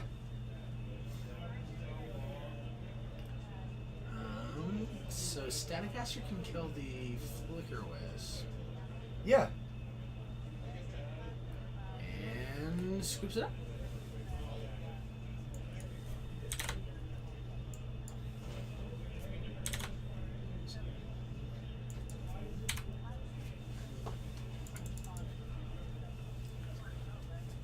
What day is the 18th? A Sunday. Yeah, let's do that. You're in.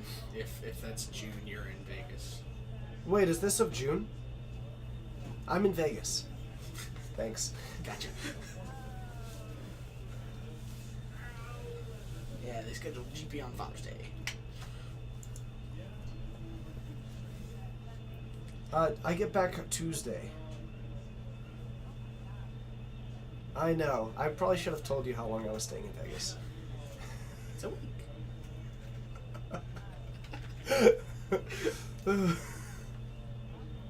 Okay, by the way, just as a quick note, everybody in chat says hi. You already did say hello. Okay. Love you. Have a great night. Bye. We have a great mic in there. It's right there. Yes, we do. It's a good mic. It's a great mic. You're right. Okay. So that was fun. That was fun. Yeah. So we're heading into a game 3. It's my mom. I gotta answer. I don't blame I you. gotta answer. It's my I don't mom. blame you. It's a little slice of life of TJ. Yeah. We get to see into his life. He does tell his mom that he loves her, even when he's in front of people. That's great. I know. She didn't realize I was gonna be in Vegas for a week though. So there's a trade-off. Yeah. There's a trade-off. My mom is a rock star. That's true. Man, you could all hear that whole thing. Why do we talk so loud? We could just talk like this. I know. We could just do this, and they would hear us, but it would be like light, and it'd be like golf commentary. Remember we did that for a while. We have done that for a bit. We did. It was during one of Eric's matches, and it was hilarious. I'm kind of in the mood for it now. Oh, okay. Stepping golf commentary. down to the playmat now. We've got. Looks like Harry's going to be the one on the play. Now, it looks like he's going with hate bear strategy. I think that Kevin is one on the play, not Harry. Yeah, I But did. yes, I Kevin did. does have a hate bear strategy. It is going to be a pretty important one. Now, Harry, he seems to be actually going into a little bit of a bant, getting pretty aggressive with this blue one. He It allows is a little bit of splashing reactivity. a little bit of red. Yeah. For both is it Staticaster and Kessig Wolfram. That is going to be interesting. A little bit of a 4-color strategy. A little bit unusual, but it hasn't served him wrong so far. I am with chat. I think that the person playing Forests and Noble Hierarchs is going to win this game. That is going to be a tricky strategy. See, they're both doing that. Mom hype! Mom hype! Sorry. You parents broke are great. character for a moment. My parents agree. My parents agree. I like them. They're good people. They raised me. They're nice. All the things you're saying are true. I am a little bit upset though. When I was a kid, I always asked for a hot tub. Right? I was like, we should get a hot tub. And they always said, TJ, that's impractical. We wouldn't use it.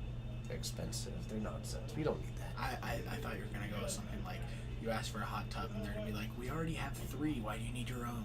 No. That would be funny. But like, they said that was impractical, right? Anyway, I don't live there right now. And you know what they've purchased recently? What? A hot tub. A hot tub, Bryce. They purchased an impractical, expensive that they wouldn't use hot tub. What's up with that, Bryce? What's up with that? It's pretty funny. That's what it is. Jeez. Can you get some lucky roulette numbers? 13. 6. Please don't hold me accountable for this. String Wildwood comes down. We're going to drop a Voice of Resurgence off of the Noble Hierarch and the Razor Verge Thicket. What does Vince play? Mono White Devotion. He's traded you for a hot tub. Savage. Oh, jeez. So, I'm gonna be in Vegas on Father's Day. To be fair, yes. I have no Fair, he response to didn't that. realize that. Nope. See, you have to know when Father's Day is to be able to schedule something. My like dad's this. Father's Day present arrived today. Really? Yeah. My dad's Father's Day present arrived 25 years ago. Nice. Your twin? Oh man, if only. Can you imagine two of me? No. I actually went there last time. Psycho Jive. I went there last time. So, we have got Noble Hierarch out Kevin with 4 mana available. Company, not as much of an option in this deck. And Harry. Not sitting Did too Harry far. miss a land drop? No, Kevin got pathed. Oh, okay. I was like, what happened? Yeah. But he's just passing it back. Just has nothing to do with 5 mana. Archangel Avacyn. Is he running Archangel Avacyn? No, but if someone passes with 5 mana up and they're white-green, I automatically I think saw that Avacyn. on a wizard slide. You have to be careful with an opponent with open 5 mana. It's a powerful play. Right? Just like how Grasp of Darkness was designed to beat the powerful dragons. Yeah. Yeah, that was a real powerful card. So we are gonna. Looks like we want to get back this Path to Exile. It is going to resolve. Kevin running Company and Ether Vial in this deck. When did he start running Company? That's unusual. And I think we're about to see. Okay. Never mind. Huh. Nailed it. I was gonna say like this was a hit. This was straight whiffs, and then a Mirror So Crusade. you know what Mirror Crusader doesn't beat? Path to Exile. Oh, the one that he just got back. Yeah. Oh, but Mirror Crusader Brimaz. That's actually pretty That's good. like a solid. It's like a solid turn. You're there right now. Well, then I guess I'll see you in a week. How about that? Boom. I dig it. You can see like there's a vein there. Jeez. Wait, there are veins in your arm? Yeah, Wow. I know.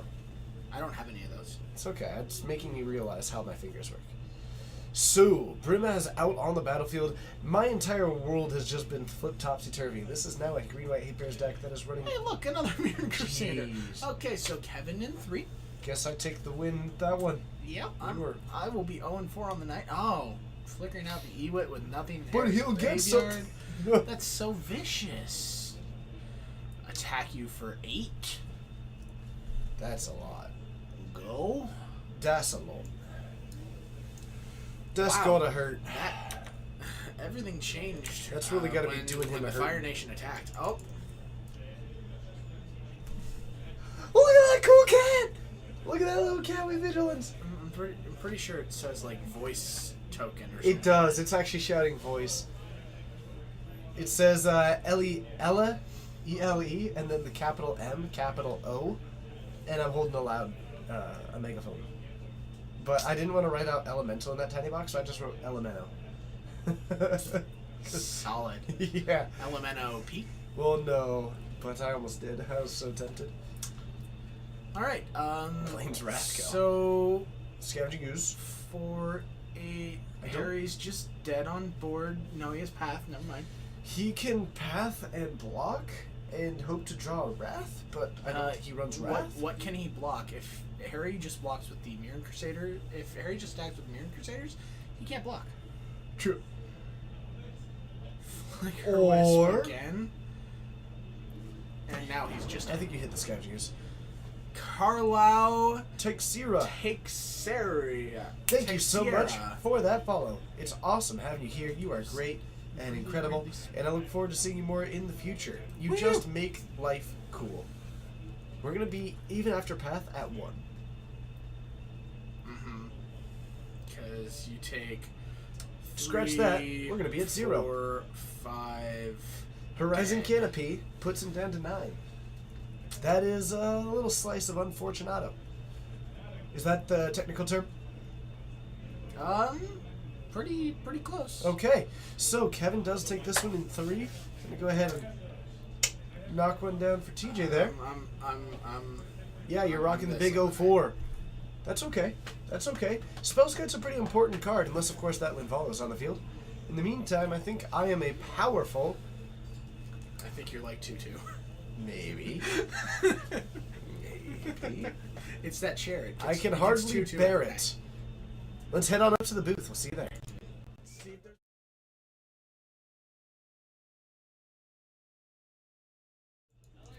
Hello and thank you for joining. My name's TJ. It's a pleasure having you here. And Bryce is out there looking for more matches. Does he have Evolution for the Braider? I don't believe so, but we have got sweet things happening here. We've got 4 rounds of Modern tonight. If you haven't yet, hit that follow button. It looks like a heart, which keeps ours beaten doing this stream, which we love doing. Plus, you can consider subscribing to the channel, which means that we get a little bit of money, which means that we can do cool stuff, and it means that you get some super sweet emotes that you can spam everywhere else, which I am currently trying to get a little bit of a Darksteel Relic action. In the meantime, I'm going to go ahead and put this into Bryce's stack of cards here, and he's going to find that later, and he's going to return it to me. Shh. It's going to be great. Plus, we've got another pack to open this round, so we have got one that is extra special. I've got high hopes for this last pack. I bet you can all guess what it is. The final pack that we'll be opening, I bet you can guess it. Did you like my cat tokens? I did like your cat tokens. Some cool guy gave me it, so I had to use it. Was it me? I mean, yeah. Not that cool. Not that cool. Is there a TJ card yet? You mean this TJ card? Yeah. Okay. Let's see here. Do I travel to play or promote my host skills? I travel because it's fun. I get a mini vacation, I get to meet people, but it's mostly the social aspect of it. It's largely to meet people and truly I do try and promote my host skills. I'm probably going to spend some time in Vegas trying to find everyone who does current hosting for either Channel Fireball or for Wizards and say, He's hi, gonna go, TJ, "Meh!" I'm going to work with you one day. That's way more professional than. Meh. That's what I do with people who watch the stream. Oh yeah, that's fair.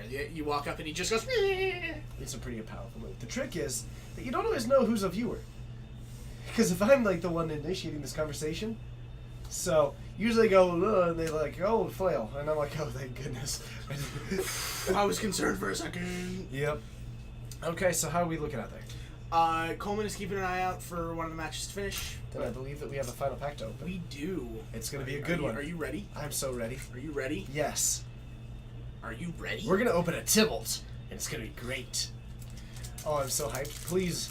Please. Can we get some Tybalt hype in the chat in the meantime? Fun fact, I have We need a never... Tybalt emote. That's what we need. I have never drafted this set. You've never drafted Avacyn Restored? Never have. I was always told man. that it was terrible, so I never did. Man, my favorite draft of Avacyn Restored was when everybody passed me Pillar of Flames, and I had 5 Pillar of Flame in my deck. That does sound bonkers. It was sweet. That is Malicious Devils? Is that it? Malicious Intent. Intent. Okay. Man. Yep. Tattoos, and when you talk about ours, I have 0. 0. Nailed it. So here's the realistic situation, which sounds a lot more heartless than it truly is. There's nothing that I care about so very much that I want it on me forever. That's basically what I think. Plus, I'm a wimp, and I don't think I can do it. Oh.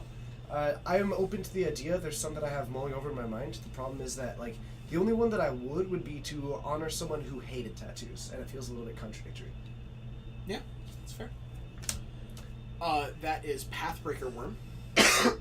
My only experience really with this is playing a set that you did that DM'd.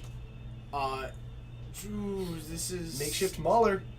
Dang it. It's Rock Crown something. cool. Yeah, it's something cool. That's Angelic Wolf. Yep. Cruin Striker. Dang, you're good. Abundant Growth. Yep. Heir of Stromkirk. Oh. Or Heirs of Stromkirk. It might be heirs. Might be plural. Peel from Reality. I like it. Spectral Cage. Prison. Spectral Prison. Defang. That's a solid card. Brutal art. Sad art. Let me just draw for turn. BAM! Thunderous Wrath.